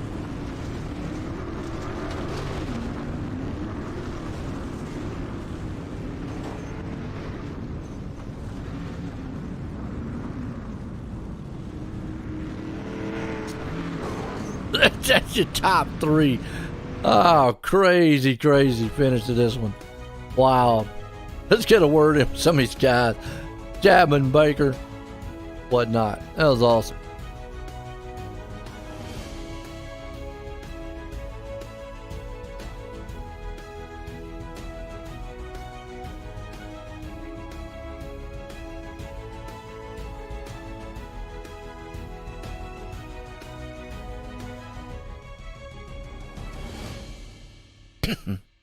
Let's bring up Chapman.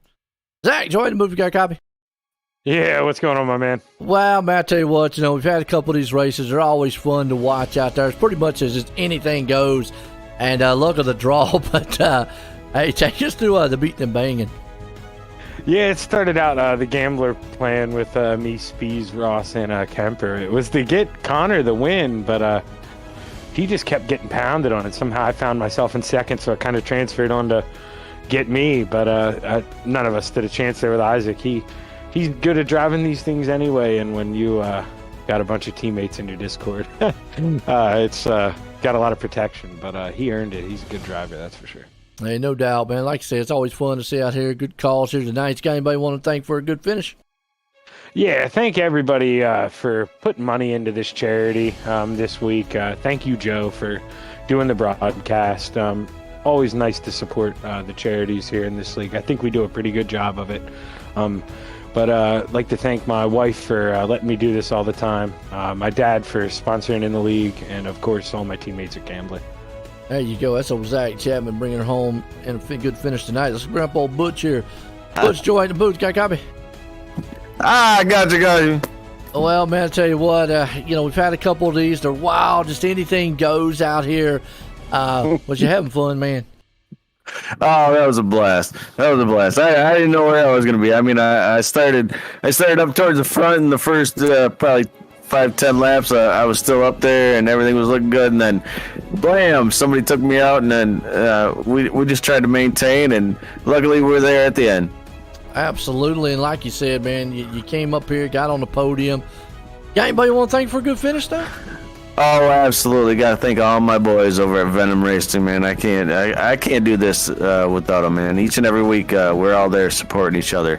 Got to thank Dean Reynolds at Super Dirt Car Series. He supports us like nobody else does.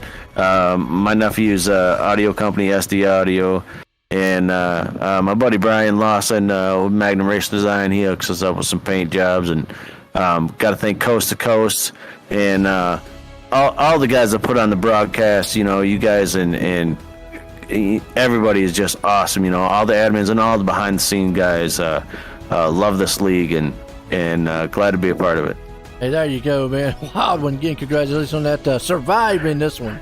You got that right. Thanks, brother. There you go. That's old Butch right there. Well, this guy, man, he was able to survive and win. Isaac, join the booth. Got a copy? Yes, sir, I do. Well, I gotta ask, did you have any strategy to survive this thing? Yeah, the brake pedal, and a lot of teammates. Well, I always say they're pretty much every man for himself. It's wild, whoever survives, and a couple times out there it was chaotic, but so you had a game plan coming in with the teammates. How was the conversation going on through that one? Well, the initial conversation was just kind of help whoever win, who could kind of just get through that initial first 10 laps. And luckily it was Butch and I that kind of got away a little bit there, and so we had all of us. We had Marty in the room with us too. So we were just kind of blocking as sometimes we could. There were some moments where it was just getting very lucky and kind of noticing just some crashes up ahead in the corner. And then I remember Zach and I were laughing about it because I seen his name pop up and I was like, no, I just slammed on the brakes and they just went right up behind me into the wall. And it was really fun. I mean, I had a blast. Hey, like you said, sometimes you have a little luck out there, some teammates helping you out. Good fun.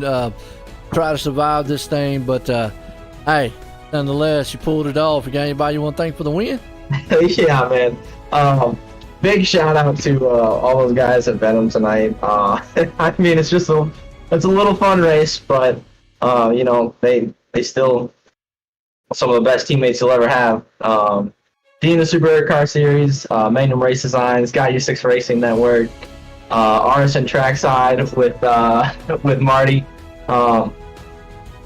Excuse me. Coast to Coast, everybody that's here. It's week 13. We're doing it for charity. We're also having a blast doing everything. So it's just a really good time with all this group of guys. Thank you for the broadcast, man. I'm actually excited to get to make a show where you're actually broadcasting. It doesn't feel like I ever get to do that. So pretty excited about that. My Gramps, Top Notch Trucking, and then my friend Devin that's watching, I know for sure.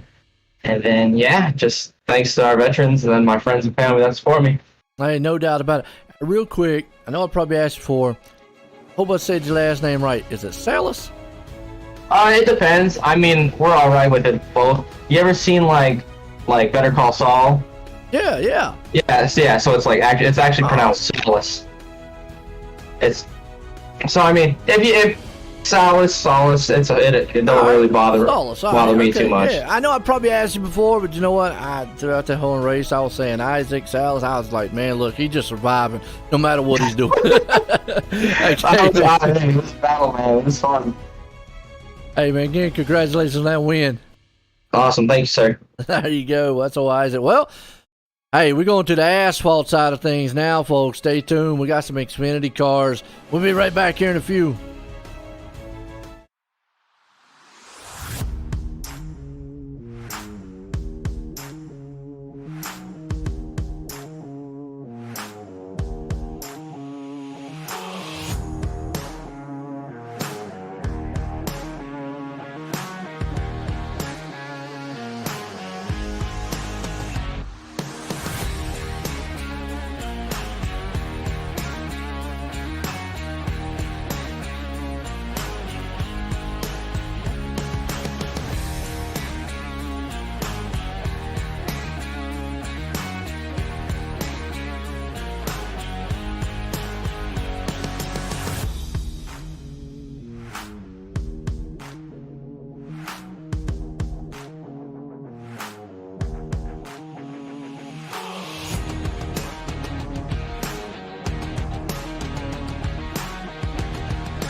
All right, we go from dirt to asphalt. Charlotte here, Xfinity Series cars. See what these guys can do. Charlotte's a great track.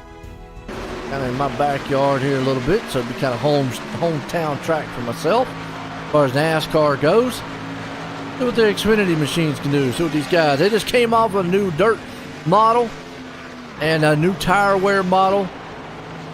Nothing really has changed that I know of as far as asphalt side of thing goes. I think they did add some new tracks, new road race tracks, that is. See what we got out here so far. Bob Light putting a good fast time up top right now. Lance Ripka. I know that name. Seen it in a while. Connor Ross there. Let's see.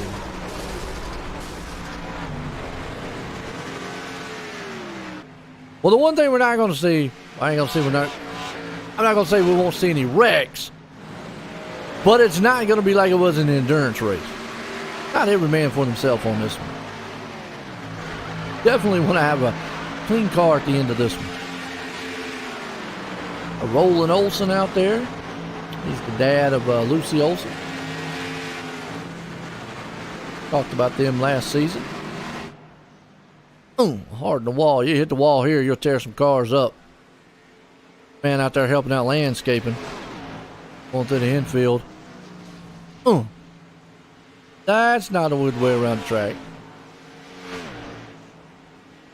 Bob says I'm going to just hang out right now. So a little practice happening. Been a good night here. Steve King Foundation here. Brought to you by the Coast to Coast Racing League. Check out everything. C2CRL.com. Get up to date on scheduling, points, all the happenings, maybe any more charity events coming up. If you'd like to be a sponsor, if you'd like to join the league, check out the C2CRL.com. See all the divisions they've got too. So that's another thing. We might be waiting for a few more cars to enter. I'll listen to the sights and sounds real quick of these machines.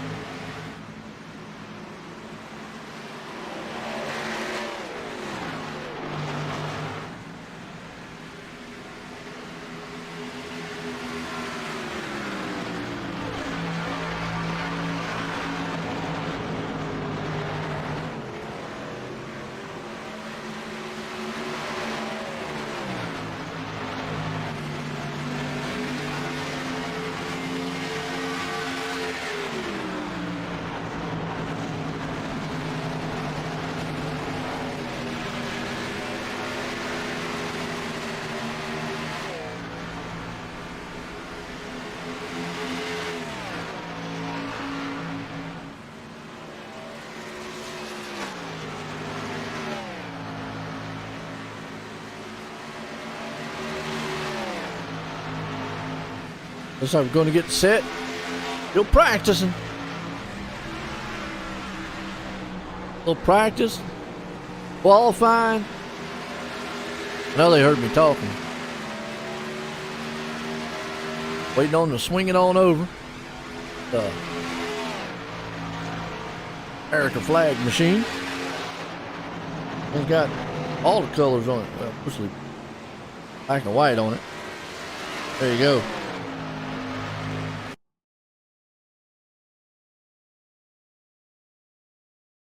All right, now swing it over to qualifying.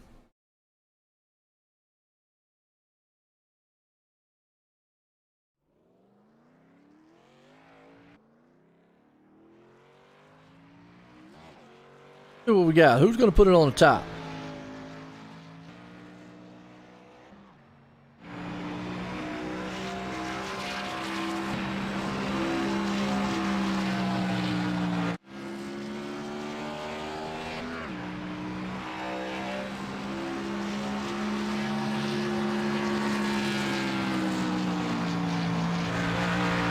Got Jeremy Tate right now.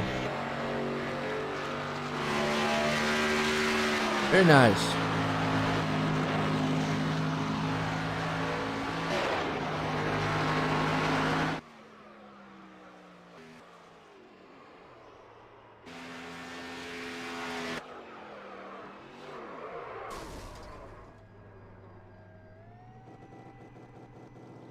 That's old Bill Calder. And hang on to it. About to be a Kodak moment there. Scarlet can be slick. Can get a little tight after a while though.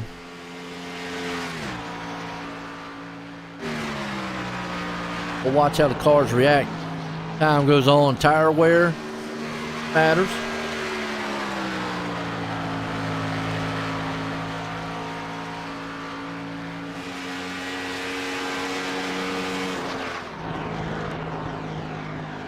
Play Doyle Lawrence.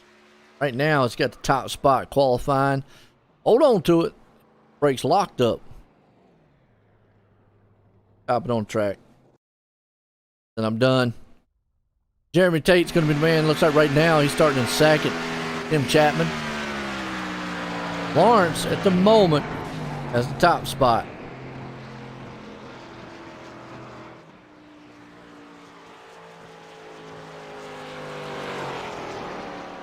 Hope anybody's going to be able to knock him out. Well, never mind. Bob Light says I'm come out here.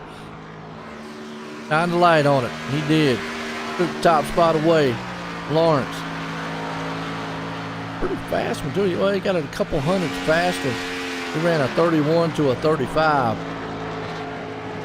That's a .31, .35. A couple hundredths faster.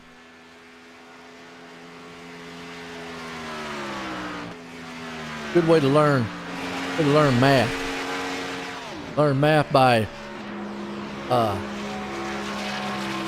everybody knows what minutes are. So if you go past the decimal, if you go one decimal, once you go past the decimal, it goes tenths, hundredths, thousandths, and hundredths, thousandths. How you learn percentages and fractions and all that good stuff.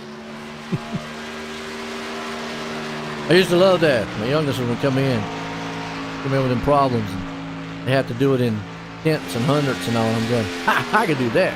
Racing. Yeah. Know how to do minutes, hours, seconds, and all that. Oh, Lance Ripka, though, says, man, he came up with a 30.29. Woo! No, we're not playing Forza after this. I haven't messed with that one in a while. No, I'm going to eat after this. Anybody else going to go eat after this? Make me something to eat. I ain't ate today. Time I ate was way earlier in the morning. There we go. Lance Ripka, though. Last time I heard that name, he was tearing it up on the dirt side. Now he's coming up here on the asphalt side, messing up everybody's. Ow. Corey out there asking me, what's up, Corey? Tenths, hundreds, thousands. There you go. See, Corey knows them. Anything, I guess if you looked at the number, anything to the right side of the decimal, tenths, hundreds, thousandths. Anything to the left side is minutes, hours. I don't really think there's anything past hours there.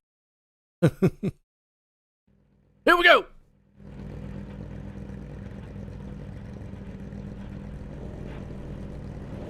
As far as time goes, now money-wise goes, yes, that'd be. But that's a whole different scale with the decimals there. All right, let's look it up here. As Lance Ripka's going to be the man out front, starting it with the grid real quick. Pretty good field here too, 31 machines. Hopefully we can get through this kind of caution free. We'll say caution free. See what happens. Lance Ripka definitely got a good one. Bob Light, he's there with him. And Doyle Lawrence going to start in third. Bees. The one thing that we did learn about qualifying is how close the lap times are. And I talk about times a lot and what it takes to pass a car on these tracks. The one thing it takes to truly just, if you want to just go right by somebody, you're going to need tenths. I'm going to say at least a tenth and a half to maybe 2 tenths if you just want to just go zoom right on by. If you're a tenth faster, you eventually will get by them, but it's going to take a little work. Okay, if you're only a couple hundredths though, forget about it. I mean, you're going to probably get stuck, pinched down, and it's going to be a back and forth battle. So you look through the field, there's not much time between the field. The one, Charlotte is a hard place to pass. If you are able to make that pass, it usually takes you a lap and a half, sometimes 2 laps to make the pass. Now early on with new tires, you feel like Superman. Problem is you burn those tires up, and they will wear off quick. Get very tight.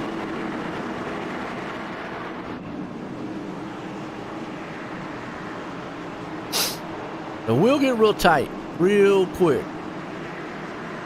Can get loose too. Kind of tight coming out of 4. Kind of shoots up the wall, towards the wall. Bob Light right now, in second, pace car. Makes that hard left turn off on pit road. Ripken Company up front, Light right here in second. Here we go. We're racing Steve King Foundation here tonight. Xfinity Series, Charlotte Motor Speedway. Already got cars in the back. The yellow flag is out. Yep, yellow flag. Yeah, they're crashing. Back on the replay, see what happened to them here. Buddy Rogers. Not in a wreck, but I think he's the cause of it. Well, not quite sure what he's doing. Looked like he was in the wrong gear, and then when he hit the throttle, guess what? Boom, done. But that wasn't like you're checking up. Guys, I got to go. Single toe. Oh, man. Hard. Roland Olson involved. Olson didn't get going. Checked the field up a little bit, and then just got turned. And just caused a pile up in the back. Wow. Yeah, so a little bit of checkup. I saw it there on kind of a little bit checked up. Can happen. The guy's got to be, mindful. Big field here. One thing about it here is those caution laps count. Dirt racing, caution laps don't count. They have a fast fix? They have a fast fix. Find out here in just a second. They'll fix that car.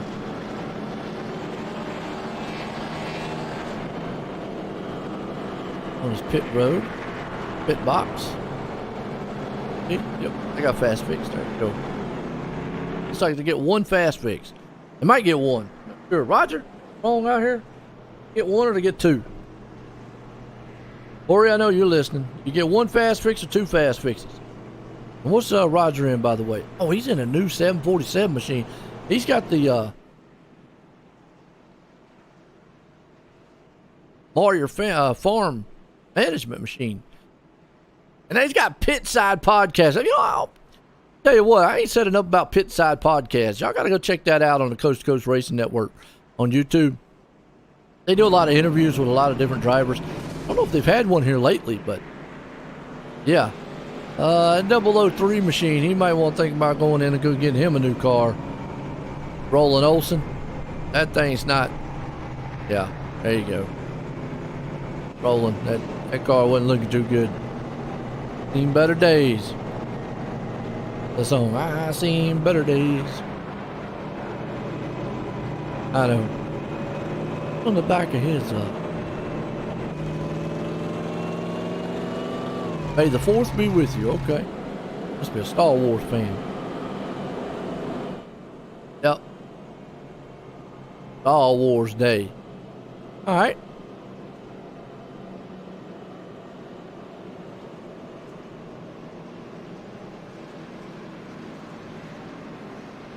He's a Star Wars fan.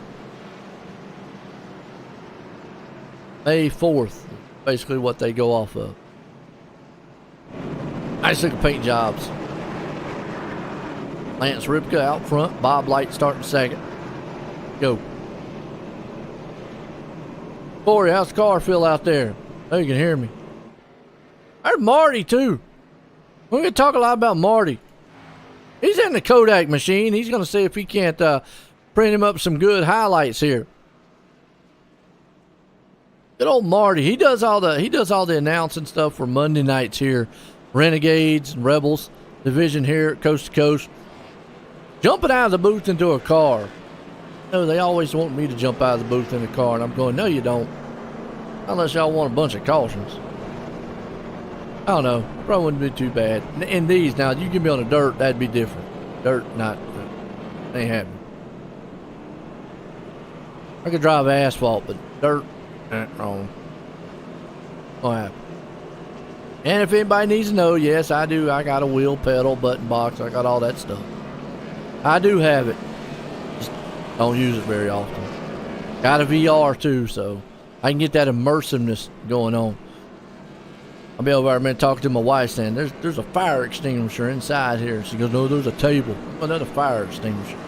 I see a fire extinguisher. She sees the table. I see the inside of the car. I will say VR is cool racing wise. Because it's like you're inside the car. I mean, that is the coolest thing in the world. So I had to get one. Try it out. But y'all see me on the track eventually. Y'all be patient. One fast fix.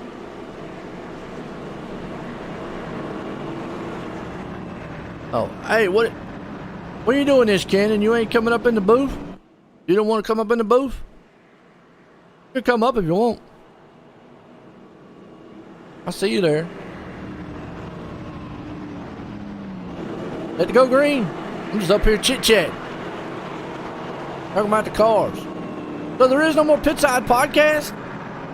Man, come on. That was a good little podcast. I was on it one time. Y'all need to go watch that episode. That was funny. It was about a year and a half ago or something like that. I was on it.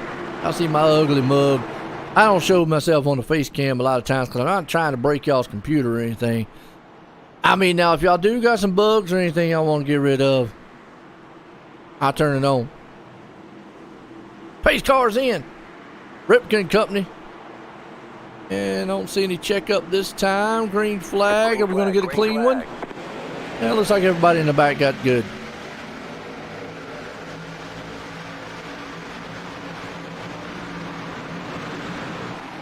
All right, so far, Ripken out front. They're going to go toe-to-toe.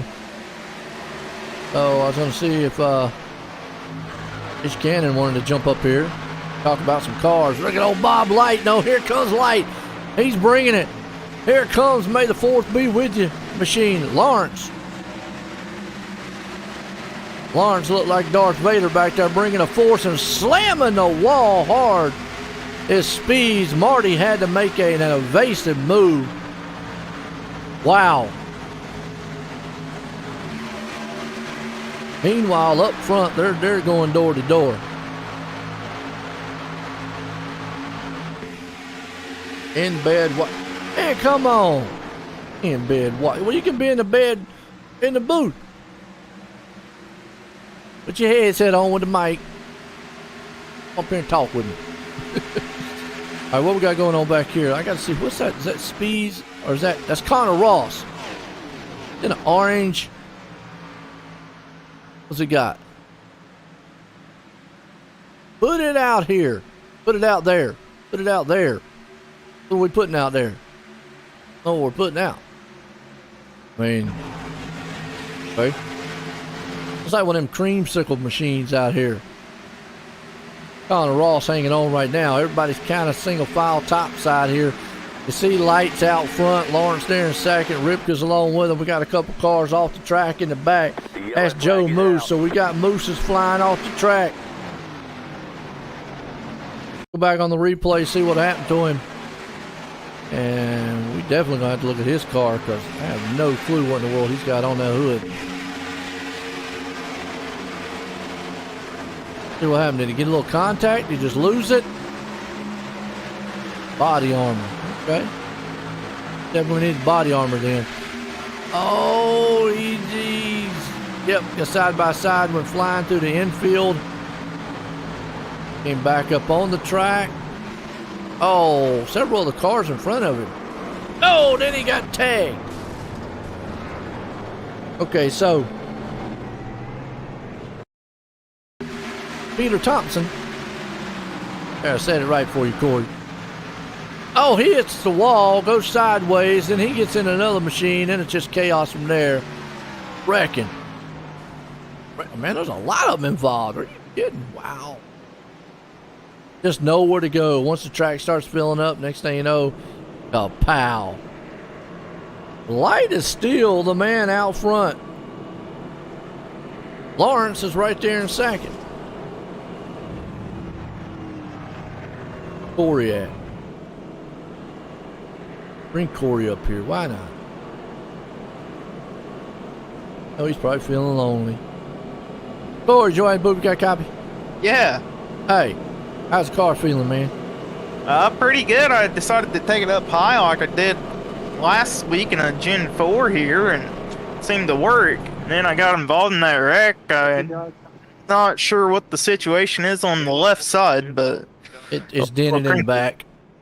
Is it dented in the back and the front? Yeah, somebody smacked the emo girl you got going on in the back there. It's an anime girl. Oh, well, whatever.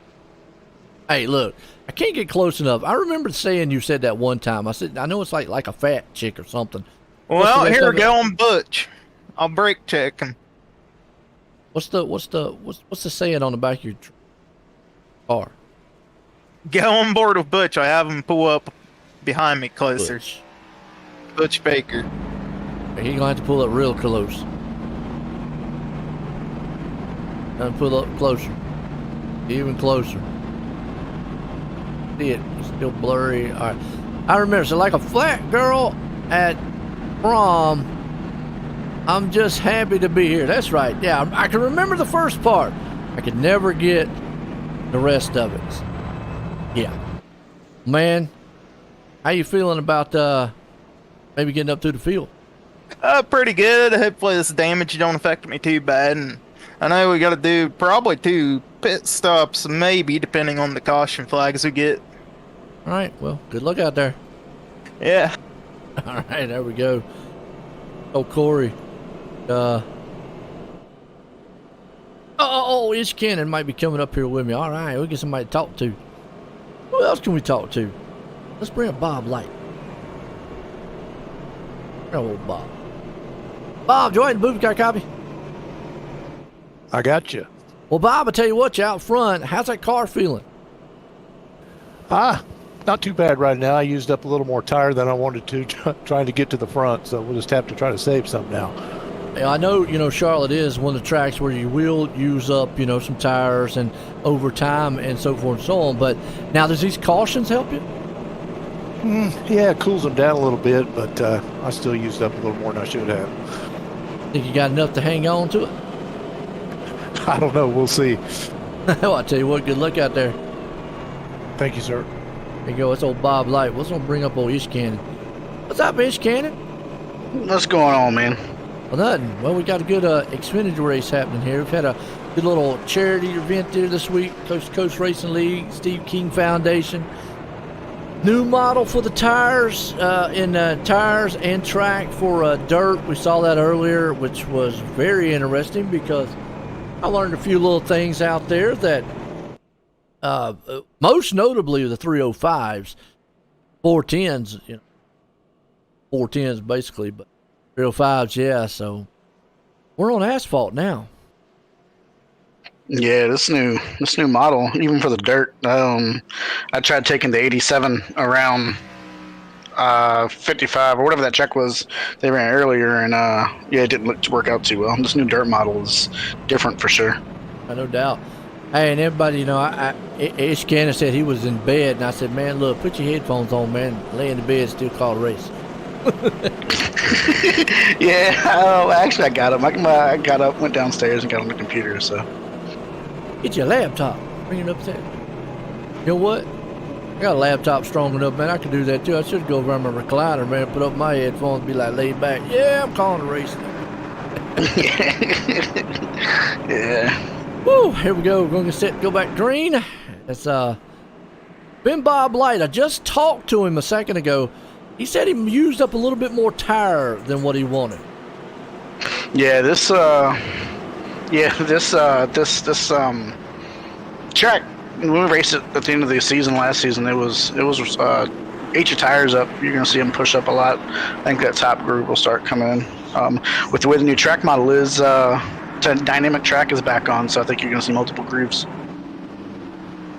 Yeah, no doubt. Well, we'll see. I asked him did he use up enough, or has he still got a little bit left. We'll have to see right here as restart's about to happen here tonight. Charlotte, bringing the series here, Coast to Coast Racing League, and old Light, he does get a good run out front. I mean, even if he used up the tires a little bit, if he just kind of maybe just, lets it glide. I mean, with this track here, you don't use a lot of brake here. You kind of let that car kind of glide through the turns. Yeah, it's a lot it's a lot more lifting. Like you said, gliding through the corners, letting it roll in the center type of thing. Eating up the tire wear is easy here, but yeah, rolling it in, rolling it out is probably the best way. You know, that word just said, eating the tires up here is easy. One of the main things I see the reason is on this track it's so easy is because it's such a good driving track. It gives you a false sense of security. You think the car is very, very good, and it tends to make you overdrive a lot of time. Yeah, it's like we said I think last time we were in a truck tune, I was up here with you. Just because you can doesn't mean you should. Yeah. And that's the same thing.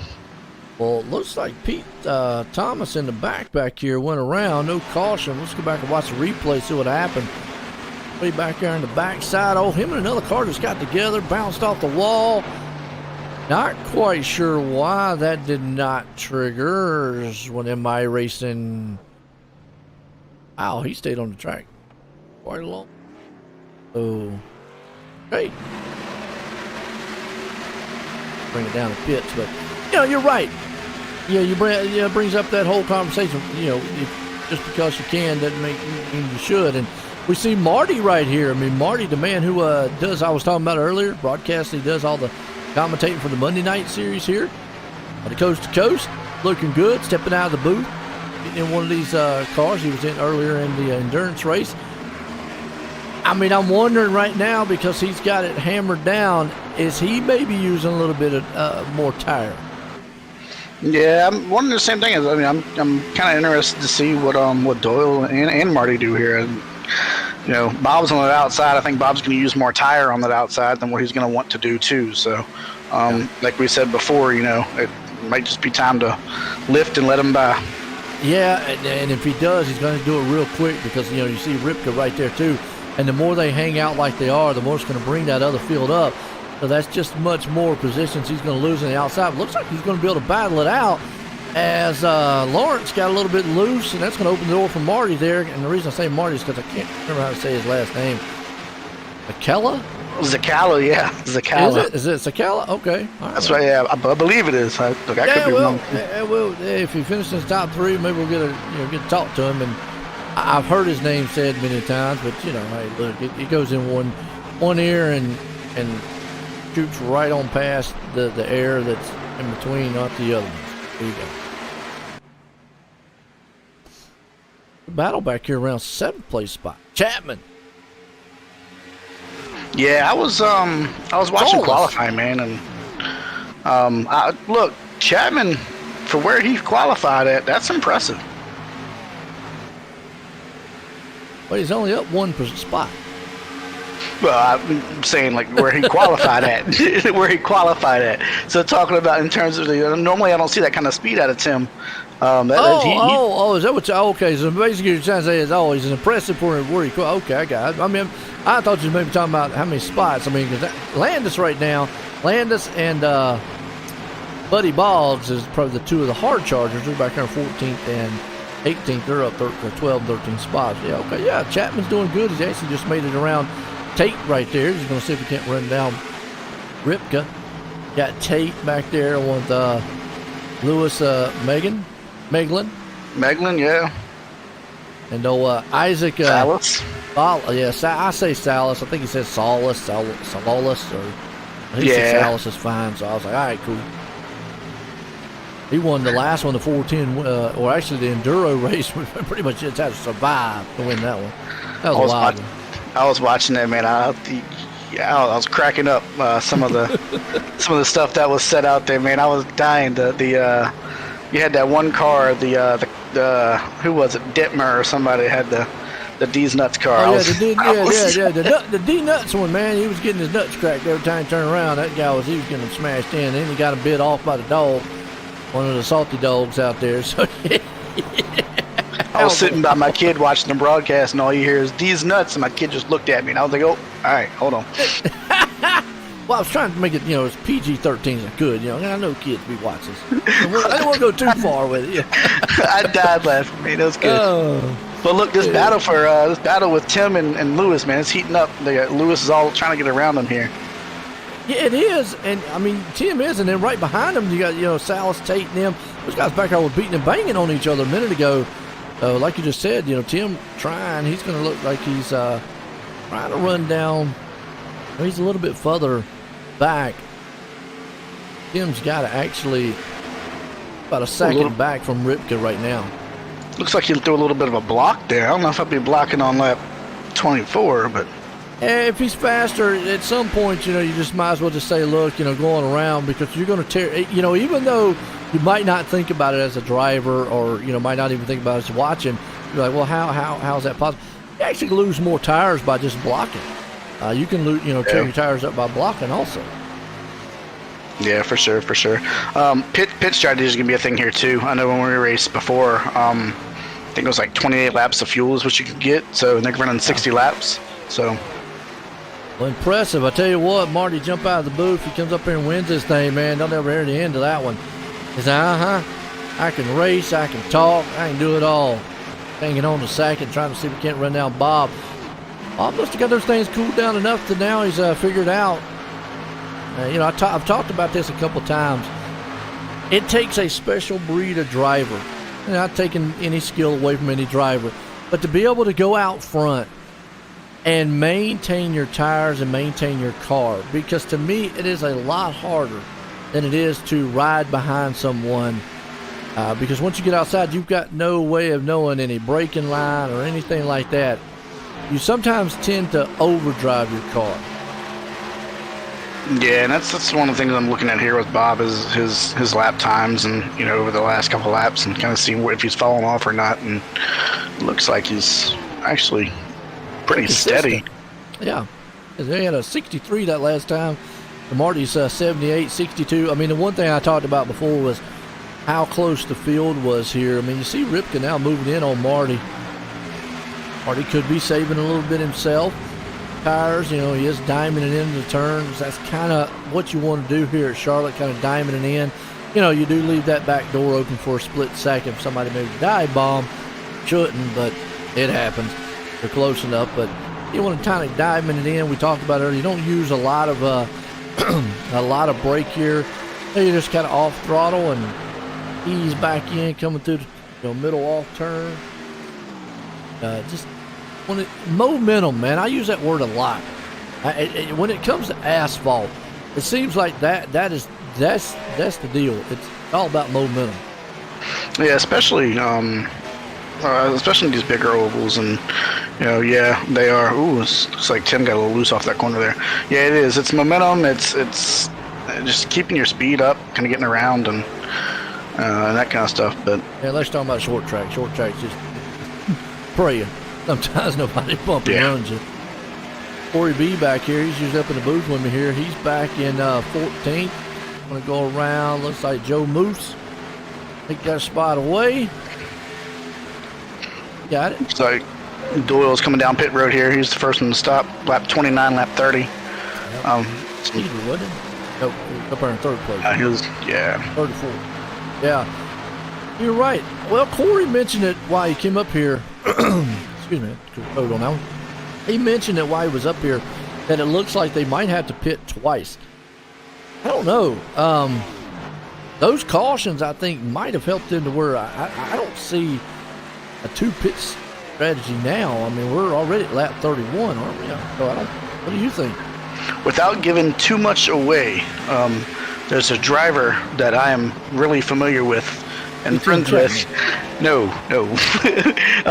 That is fuel saving. I don't see a hand out here. I don't see a hand out here. So. You see a Johnson out here, though. Johnson. Is it Cullen Johnson? All right. Yeah, he's going. In a corgi car? No, he's not. He's in the WGR. Like the dog car. Come on. We were. It was kind of funny. We were the last race of the season. We were all of us that were in those. We were all going to get corgi cars and have all of us have the corgi cars, but we didn't do it. What's it say on the hood? I can't see what it says. Something we team, who team, something. Wild Goslin Racing Team. It's, okay, Wild. Okay, cool. Yeah, it's I don't want to make it all about me, but he's coming on pit road. So all right. So this kind of tells us here, the 33 laps. I don't see anybody coming in twice. I mean, unless a caution flies, let's say with, I don't know, 20 to go or something like that, you know, or 15 to go, you might, as the leader's coming on pit road. And that's 33 laps that he went. I mean, from what I'm seeing, there's no way that you come back on pit road again, unless, again, a caution flies, let's say lap 45, caution flies. And I mean, if you've mentioned this, if you're back, 15th, 18th spot, why not come in and put 4 tires on it? Definitely back in 20-some spot. Why not? You know, you really ain't got a lot to lose, and you might even actually gain a lot because you still got to have, let's say the caution comes out lap 42, and we go back green at lap 46. I mean, you're still going to have 14 some odd laps to get it done, and that could be huge here on this track. I say it that way, but there again, with only about 14 laps left, still. Cullen just got a black flag. Wow, man, that's I don't know. Sorry, I didn't mean to interrupt you. I was watching. Hey, man, speed on pit road. Well, I mean, I'll get that one here in just a second, man, because that's a good thing too. But real quick, just finish what I'm saying is you're just not going to have enough time either to win the race with 14 laps, but you might still be able to. Let's say if you were in 24th or 20th, you might end up, you know, getting up there to 11th or top 10. You never know. But you just mentioned right there, black flag. I call it mental mistakes. Man, when you talk about oval, there's not a lot of area that mental mistakes apply, but pit road is the number one area. And you see it in real life all the time too, man, Brandon. They make mistakes in and off pit road, getting in and off in and out of their pit box all the time. Yeah, he got that. He got a blend line penalty there. He had 2 tires up on the track coming off of 2 coming out of the access road. And there you go. And that's just a mental mistake. I mean, it really, and it takes no skill away. It's not saying, oh well, you know, they're bad as a driver. It can happen to anybody. Sometimes you just make a small little slip up mistake. Speeding on pit road, yeah. He just did it again. Wow. See, hey, look. All right, if you're listening to the broadcast, maybe concentrate on the track. It might be.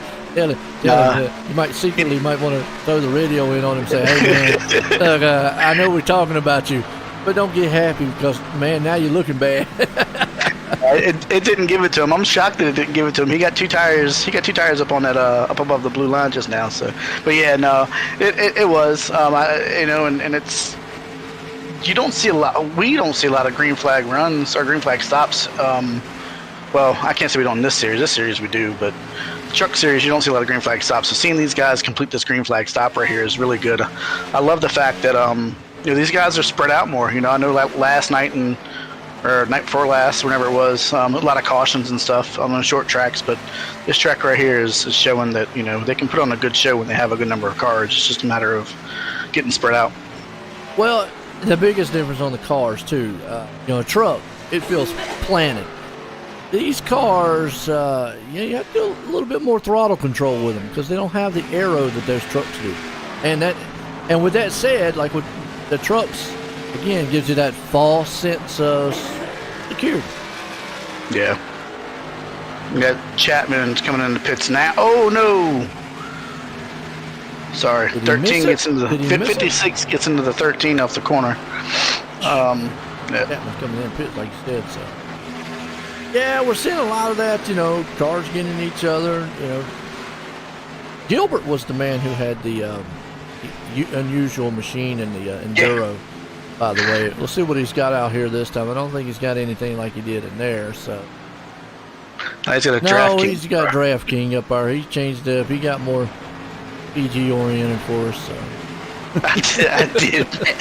I'll tell you, sitting next to my little girl, she looked as soon as she said it. I cracked up. I was like, she's like, "What did he say?"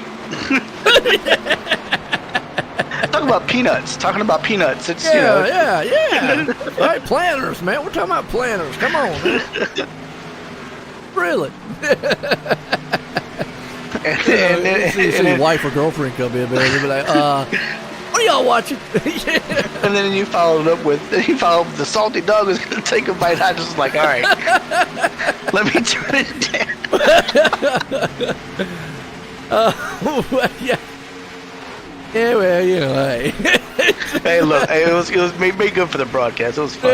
Yeah, I mean, that's crazy. So, well, cycling through pit stops. Bob Light's going to put it back up, but look at Marty. Oh, now, the at this point, at this point here, I mean, does Marty sit behind him and ride, maybe save some tires or something, or does he push the envelope here and risk, messing up a little bit of tires to try to pass him? I mean, it looks like he might take the first one there, but I don't know. I've been in Marty's shoes before. From experience, I'd sit back and relax.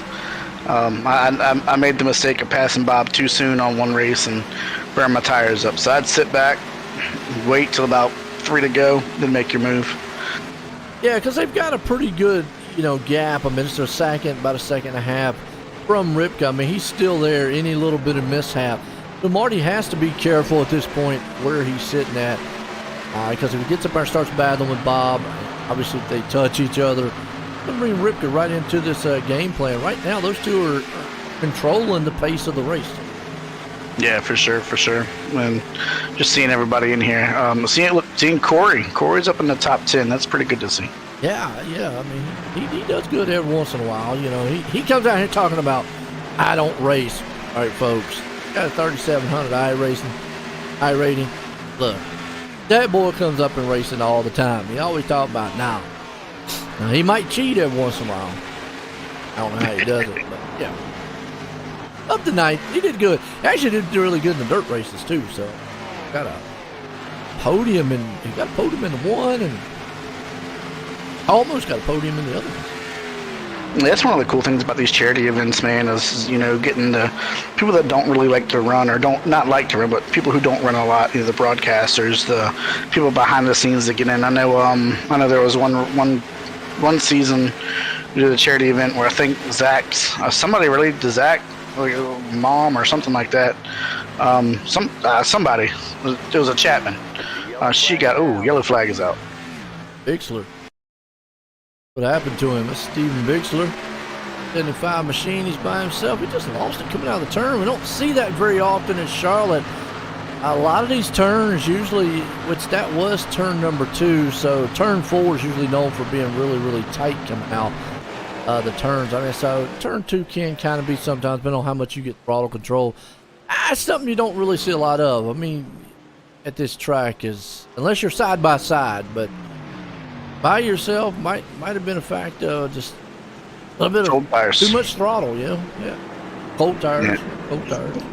Yeah, it looks like he just came out the pits and that was his out lap and dumped it. Well, there's another thing we don't mention. We always say, go get a new set of tires. You're going to feel like Superman. Yes, you will. But, all right, without getting too technical with it. In real life racing, and in kind of an iRacing too, they start at a lower tire pressure. The reasoning being, without getting way technical into all the physics, and you might start, and even in real racing, you start at a low tire pressure. Let's say 12 pounds. I'll say that low. Probably not the exact number, but anyways, say 12 pounds. By the time those things, what happens is it expands, that it gets heat into the tires.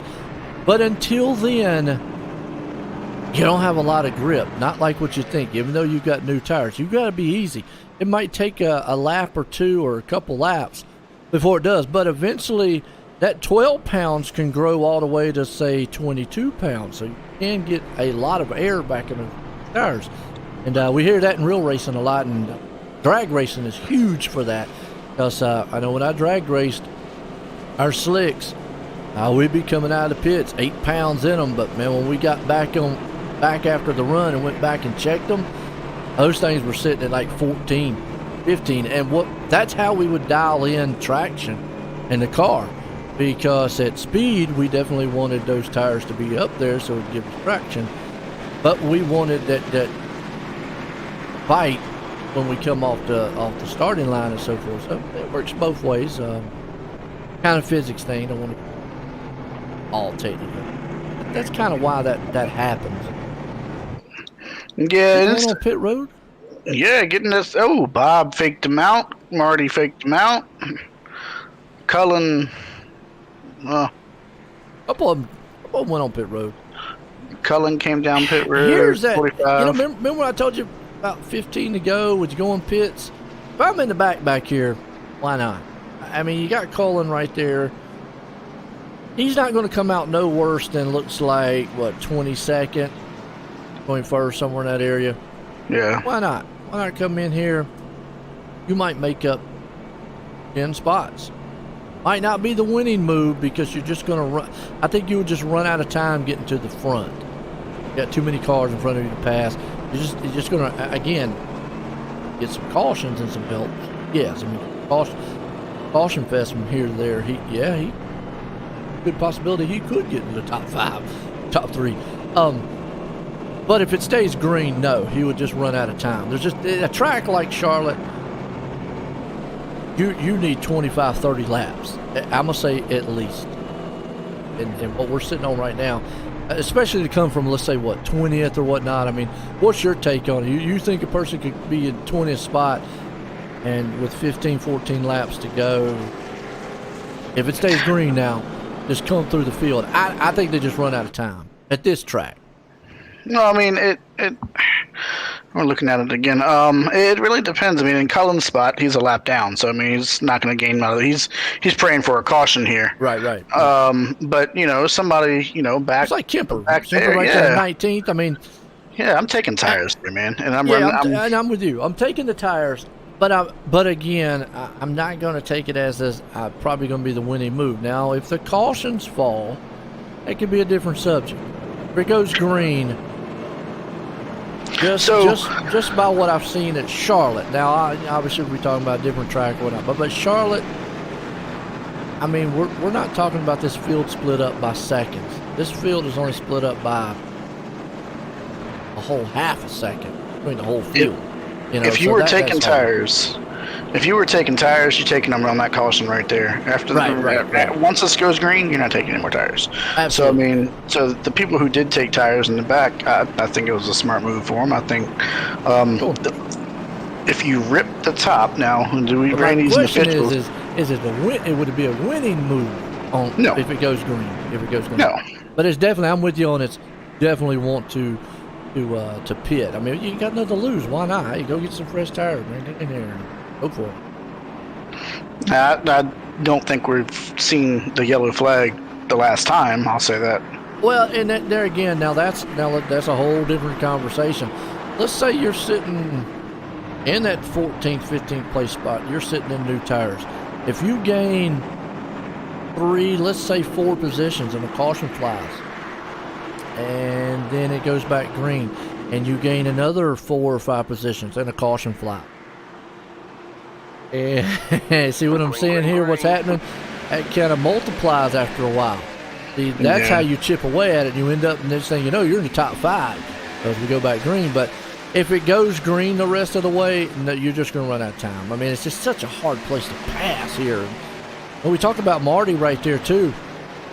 Now's when he's going to need to think about, I can't, and we're talking about caution. We're back.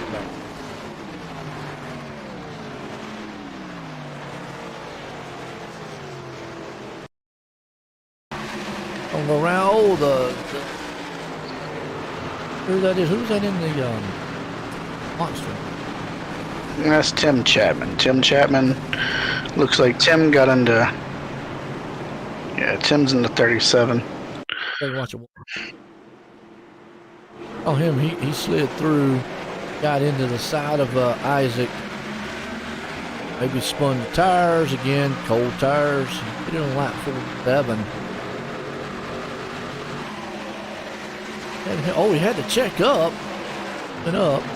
Oh, and then I think when he checked up, maybe the 8 got in the back, and it's right there. And from there, done. Unfortunate.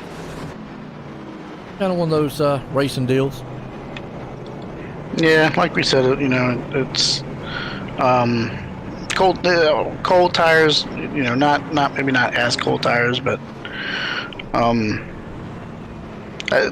it doesn't shock me considering how many laps they had on them. So now we were talking about light up front. Obviously, got to control. When does Marty think about making this move? Because at some point, the longer, I think at this point, the longer he waits, the harder it is to get around. Because this place is such a tough place to pass. I think he's got to get up there on the back end of light here on this restart and think about going. Yeah, it's go time. If he can. It's go time now. Yeah, if he can. I was looking back here in the back of the field. Oh, Gilbert pitted on lap 41 with 4 tires. So he's sitting on the newest set of tires right there in 7th place. We talked about it.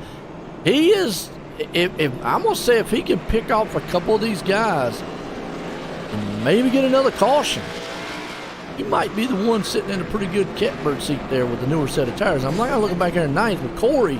And Corey did not take 4 tires on lap 47. Looks like he had 9 seconds, either took 2 with fuel.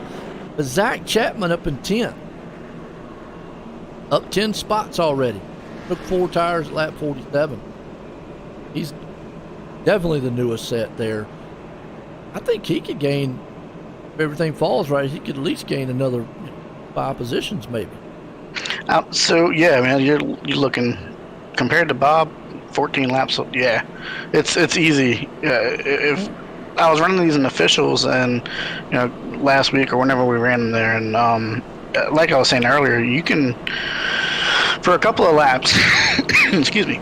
For a couple of laps, you can rip the top and you can all out around the outside and eat your tires up, but we're going to go green on what, lap 55, 56, 57? Yeah. So looks send like it. 6 laps to go. 6 maybe 5 to go, because the lights on the pace car go out next time around, so 5 to go. What you said, obviously got to think about the green white checkered.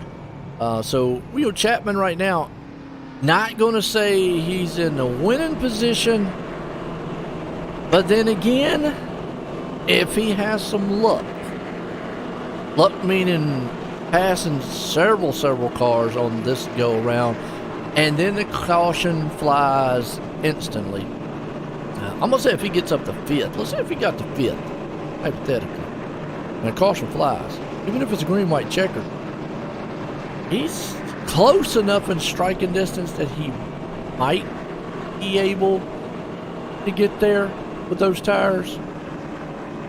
I mean, it's doable. I'm going to say he's got 70% chance. If he's listening, if he rips the top, I've done it. It works. You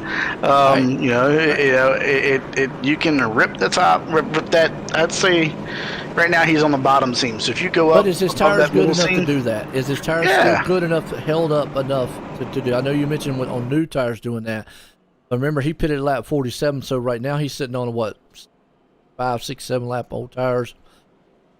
Are they good enough to do it? Compared to the ones in front of him, yeah, I think so. All right.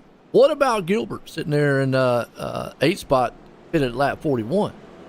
I'm doing the same thing. So if it's gonna be harder for Mark, but I'm doing the same thing. I'm going all out. If I got fresher tires than the guys in front of me by that much, yeah, I'm gonna do what I can to get in front. Chapman right now has got that good starting spot. He's gonna start on the outside, like you just said. And let's go on the flip side of this real quick before we go green. What about Marty? He's on that outside. Does he got enough to be able to do what you're talking about? The momentum that Marty's going to have going into that, he's got to get the jump. If he can get the jump to the outside, then yeah, he can take it all. That's how Bob passed me. Bob, when we raced here, and I went ahead too soon. Bob passed me on the outside, going into turn 1 and 2. So yeah, Marty is in the spot where if he can get the jump and get down in front of him, yeah. And that's the hard thing to do. I mean, so Bob must have been dead on it, because it is difficult to do on the outside. I've always said I want to be that third place man right behind the leader. I can see when his bumper starts to move, I can go. Really hard when you're on the outside. Unless maybe on a VR or something, you might be able to see it. But here we go. See what these guys can pull off here tonight. Pace cars in, maybe for the final time. And it's going to be 5 to go when they cross the line. Bob Light and company up front. Marty's there, and you see Bob, he instantly gets that jump. Marty's not able to capitalize on it like he would want to. But meanwhile, let's go back here in the back where Gilbert and Chapman. And Chapman must have been listening. But look at what he's doing. You can go back and look at him. Oh! He came off the turn, boy. He thought he was in a dirt car. He had that thing kicked sideways, but he took 3 guys out right there. Old car up in the air. I think that was Corey B that just went flying. Wow. Caution out. Yeah, that was Corey, yeah. But I saw Chapman. You got to watch this move on the replay here. I mean, watch Chapman. He takes these guys 3 wide, had it kicked sideways. He'll sit right there sideways, passes them, and says, "See you later, boys. I'm gone." But then right behind him, they're 3 wide. Unfortunately, Corey got pinched into the wall, and then, that wasn't Corey that went up there, but. Boom. No, that was Landis. Landis, Gilbert, and Corey all together. Landis went for a ride. So, Chapman did what you said needed to be done. Got him up to 7. We're going to go in a green-white checker. They only get 1 here, though, don't they? 2. Okay, so 2. What Chapman wants to do is the same thing pretty much you said there before, because I think he's actually going to be on the outside again. Countdown, how I think he is, yeah. Yeah, he's going to be on the outside because he's on an odd number. Yeah. Is that right? Is he going to be on the outside? He's going to be inside. Oh, wow. Okay. So, well, 1, 2, 3, 4, it don't work 5, out too well 7. for him on this one. He would much rather be on that outside. But he's got to do what you said before. Get clear. Get ahead. Let's just play devil's advocate and throw out what he probably needs to have a chance, remote chance of winning this thing.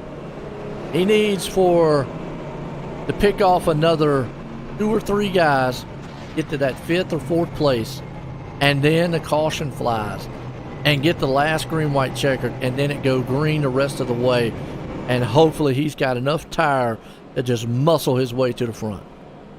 Yeah, I mean, I don't even think he needs a caution. I think if he can jump, do what he just did, I think if he gets to Ripka, I think Ripka might give him a run for his money. But well, the reason I say caution is that would bunch that field back up.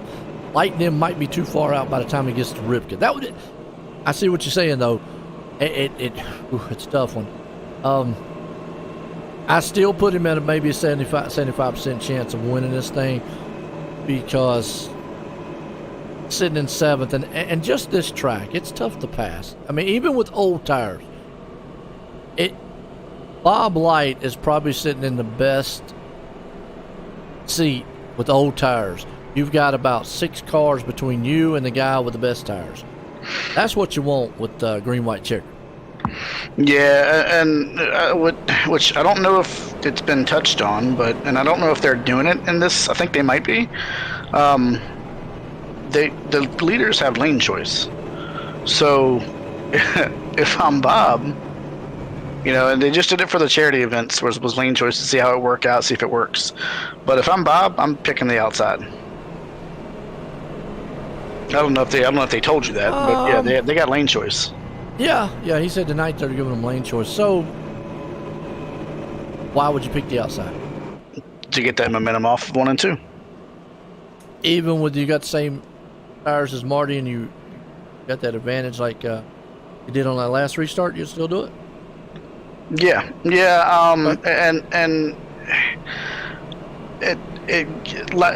I go back to the race that I raced with Bob in. How much momentum you can carry off of that corner. Look, my tires at this point, whether they're destroyed or not, I'm gonna eat them up. I don't care. Like at this point, we're at the end of the race. We're going for broke. Look, I'm gonna send it. I'm gonna full send it. All right, there you go. And I don't blame you. You got, like you said, you got really nothing to lose. You got everything to gain. See what happens. Bob right now has been the man, and interesting to see if he's going to pierce and take that side or outside. I mean, really, realistically, either way, inside, outside, he still gets to jump. Looks like he's going to take the inside. I noticed that damage on the back, though. That's going to affect him any. Nah, it should be all right. It shouldn't affect him too much. I know Joe Canellis has damage. Chapman has damage. Marty doesn't have any. I don't think it's going to affect him too much. Marty's the guy that's got to just go. He's the one in that first turn's got to send it. Whether or not he loses third, fourth, or at this point he can't think about losing third, fourth, or further on back. If he wants to win, now if he wants to, let's say, all right, I just want to maintain, make sure I get in a podium. Okay, then play it conservative. And there's nothing wrong with that. Let me go ahead and say that. I mean, if that's what you feel like your car's got, by all means protect that second place. But if you feel like you can get up there and take that lead away, because he's going to have to, like you said, probably send it on that outside. And with doing that, it does open the door for Lawrence and Ripka to come up there and take those spot away from him. Yeah, Joe, dare I say that Marty has the picture-perfect scenario? Hey. Kodak machine. Well, yeah. About to have a Kodak moment either way. Pace cars in, go back green. Green-white checkered attempt number 1. Under the lights here at Charlotte. See, Bob gets a good one. Marty does get a pretty good jump. That's what he wants. So if he's going to try what we were talking about, and it looks like he's just going to step it in line, he might feel like that, look, this is all I got car-wise. I just got nothing for light up front. Chapman, though, if he can clear here and get to that outside, he's up to 6. I still say at this point, Chapman he needs a caution. I think the caution needs to fly. I want to see it go green myself, but I think he needs that caution to bunch this field up. But we're probably not going to get it because we're going white flag one more time. Yeah, here you got Marty coming up on the back bumper of him here, going into the corner. Marty's still on that outside line. I thought he was going to take the outside line there. Yeah, I think right now Marty's just sees that he just doesn't have enough tire to be able to get it in a hole into the back car around. That looks like, I'm not pretty sure who, I think it was Thompson. But out of turn 4, it's going to be all Bob Light, this man. And the battle's on for third. Lawrence and Ripka, who's going to get it coming to the line? This is going to be a drag race. Ripka's going to get him by a bumper. What a finish to that one. Bob Light, man, getting this one done. I tell you what, Cannon, that was awesome right there.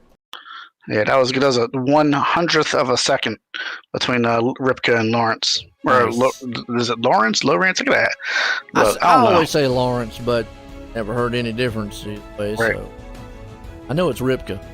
I haven't seen Lance Ripka in a while, man. He's more for a dirt side of things than he is for the asphalt side. Yeah, it was cool to see him out here. I think I've seen him in the car store a couple times in the beginning. We get to ask Marty how to pronounce his last name, though. That is right, yeah. Akala, I think. I don't know. I messed it all up. He did good. Bob Light. And when I talked to him earlier, he was worried about he'd burned the tires up. Well, tire management, he did great. Period on that one. Yeah, he's the class of the field, man, and he's the one we're always chasing out here. And it's he's like the Jimmy Johnson of the league right now. So it's kind of like, all right. Bring up a few of these guys, get a word win with them. Let's see. Well, bring up old Marty here. Marty, join the booth. Copy. I got you, Joe. I got you, Brandon. Well, man, I tell you what, we were talking. Did you have anything for old Light up there?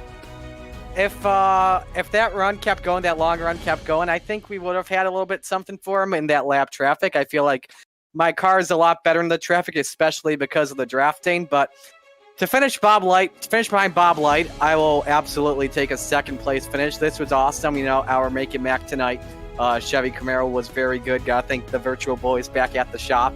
As well as Venom Racing for everything that they did to help me out, get some advice. Stay behind Bob Light and finish second. Awesome day on the podium. I'll definitely take it for sure. Oh, no doubt. Like I said, you got the Kodak machine out there, so it's picture perfect for you here tonight. But I mean, what's the Kodak car? Yeah, well, that's what it's showing up for me. Oh, I don't okay. know so my why. Kodak car was good. It has maxed out on me. I think Trading Paints is acting a little weird on me. You know what? I had to reinstall it earlier here in one of the dirt races, so the thing wouldn't update. So who knows, man, what's going on? Like I say, week 13, gotta love it. But man, coming through the field like you did, awesome. Also, gotta say, I've heard your last name said several times. I done butchered that thing. How you say it? Kella. Kella. Okay. Kella. All right. No, Sikella. Is it Kella? No, Sikella. Sikella. Okay, Sikella. There you go. All right. So, I'll ask you probably another 10 times. But man, look, coming out of the booth, coming out here, man, dominating. You had fun tonight. Was in the Duro race earlier on. I know that was a lot of blast for you out there, but coming home here in second, you got anybody you want to thank for a good finish? Yeah, absolutely. I want to thank the folks at Venom Racing for helping me out, getting some advice, and sharing a couple laughs and a couple beers with them. Don't worry, non-alcoholic.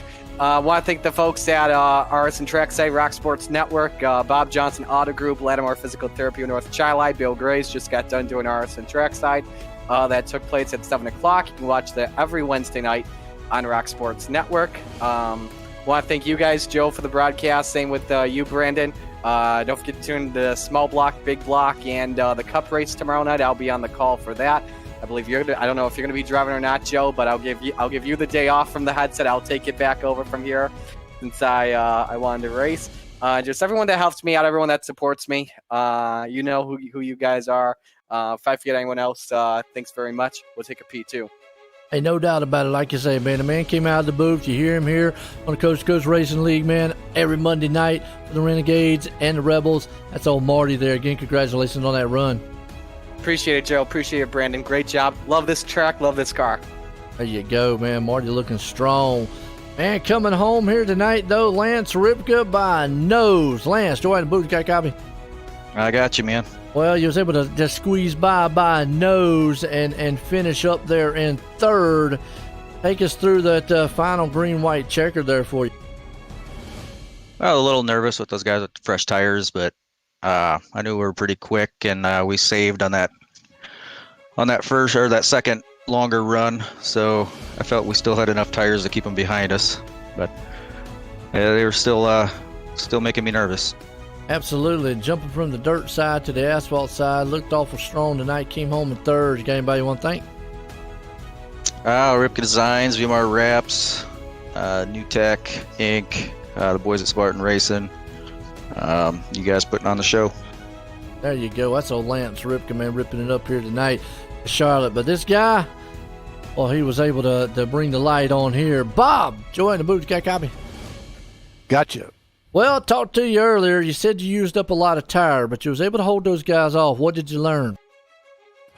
Yeah, I guess maybe they used up as much as I did. I think we all ran a little hard there early, so we all came out in the same boat in the end. Absolutely. You know, now, at any time on those cautions, were you a little worried about maybe Marty trying to come to the outside or anything on you? Yeah, I was. I was trying to run hard enough to keep him back and save some tire and some fuel, but I was kind of waiting on him to go for it. How close on fuel were you with the green-white checker? I ended up still having about 10 laps left, so it was all good.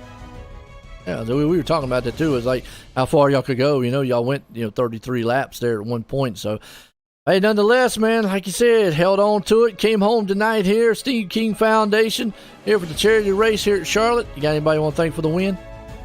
Yeah, Aspire Sim Racing, all my teammates there, great group of guys. Slide Job Racing Network, RS Trackside, McConey Setup Shop, and as always, the league for putting in all the work so we can do this, and you guys for doing the broadcast. It's cool. No doubt. There you go. Bob Light bringing it home here tonight. Man, what a good finish. Well, Brandon, wow, what a way to end it here for the Wednesday night here for the charity. Like I said, tomorrow night, we've got one more. Tune in, C2CRL.com, Coast to Coast Racing League. But it was an awesome one here at Charlotte. Yeah, it was, man. That was a really good run, really fun. Looking forward to tomorrow night. Can't wait to see these guys in the next gen cars. And Joe, won't put you on the spot, man. Marty kind of called you out. What you gonna do? Unfortunately, I have a race to broadcast tomorrow. Yeah. The guy in the podcast. Yeah, Friday night might have been a little bit better. Didn't have nothing going on that one, but I have prior commitments. But you know what? I will get out here. I will. I did come out here and run with these guys one time with some street stocks, and I did wreck, by the way. So, like I said before, you end up in a caution. But I might have to get out here one time. Maybe on the week 13s, a Planet Ahead, and see what they got. The charity event and so forth. I'd rather do that. Now I'm not doing no dirt because that's fine. That's fine, that'd man. That'd be bad. Yeah, and I'm looking forward to the next gen with these guys, man. And we got a pretty big announcement tomorrow night as well with the next gen. So I'm looking forward to it. Looking forward to seeing the car count tomorrow night. Well, I'll tell you what, for myself and everyone, it was awesome here for the Coast to Coast Racing League, Steve King Foundation, and everyone. Tune in tomorrow night, Coast to Coast Racing League on YouTube here, or check it out on C2CRL.com. For everyone, have a good night.